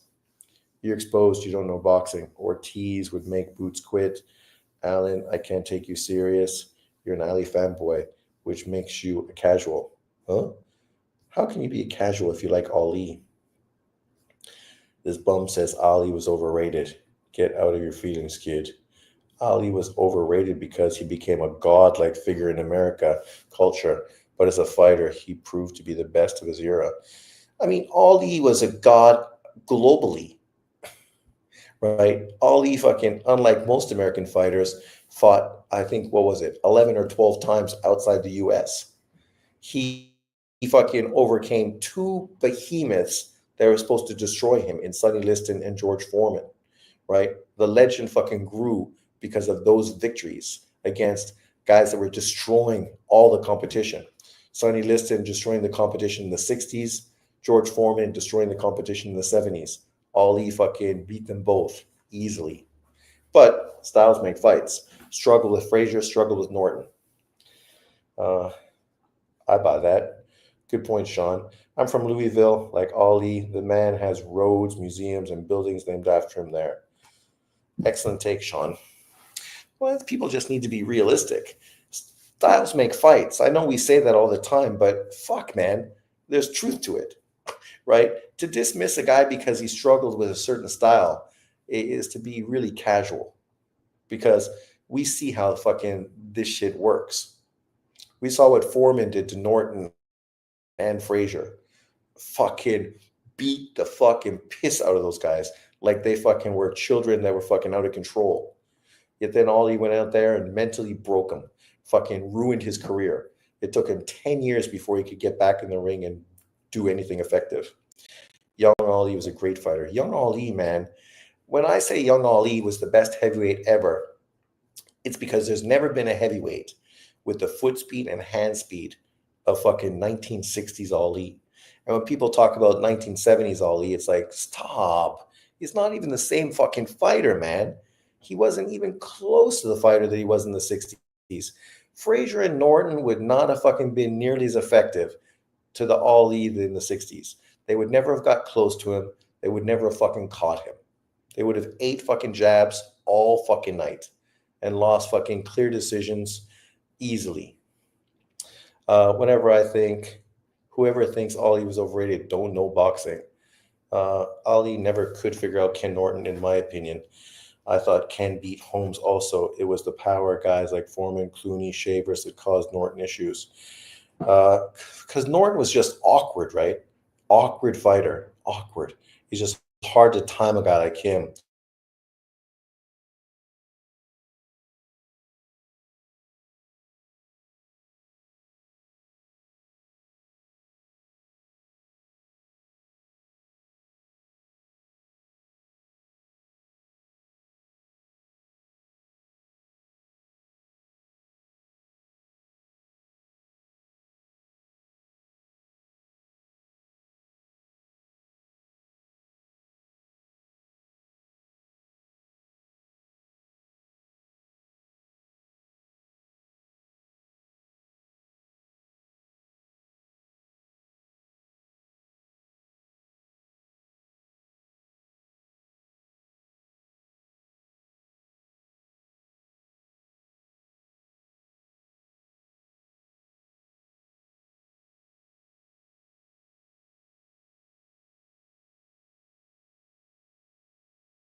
Hello, can you hear me?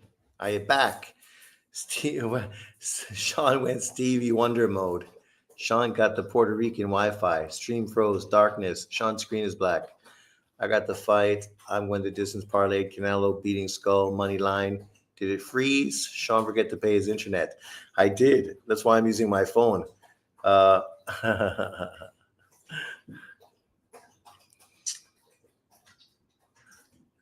Let there be light. And then there was light. I didn't notice my phone was dying, right? Not until fucking it looked like my internet stopped, and then I figured, oh, okay. Oh well, that shit happens. But we might as well call it a clean break. We've been on for about 3 hours. I guess that was fate telling me, let's cut this shit off. But thanks everyone for jumping in. I appreciate it as always. We had some good boxing talk, some good talk about ladies and experiences in life. So I'll see you next time. Obviously, this Sunday, I will try to go live, probably post Eubank and Ben, and we can see if my prediction of domination by Eubank was true, or if somehow Ben is grabbing fucking his father's light and carrying that forward, which I don't see happening, but we will find out. But thanks everyone for jumping in. Enjoy what's left of your week. The weekend is coming. Nice. Peace out.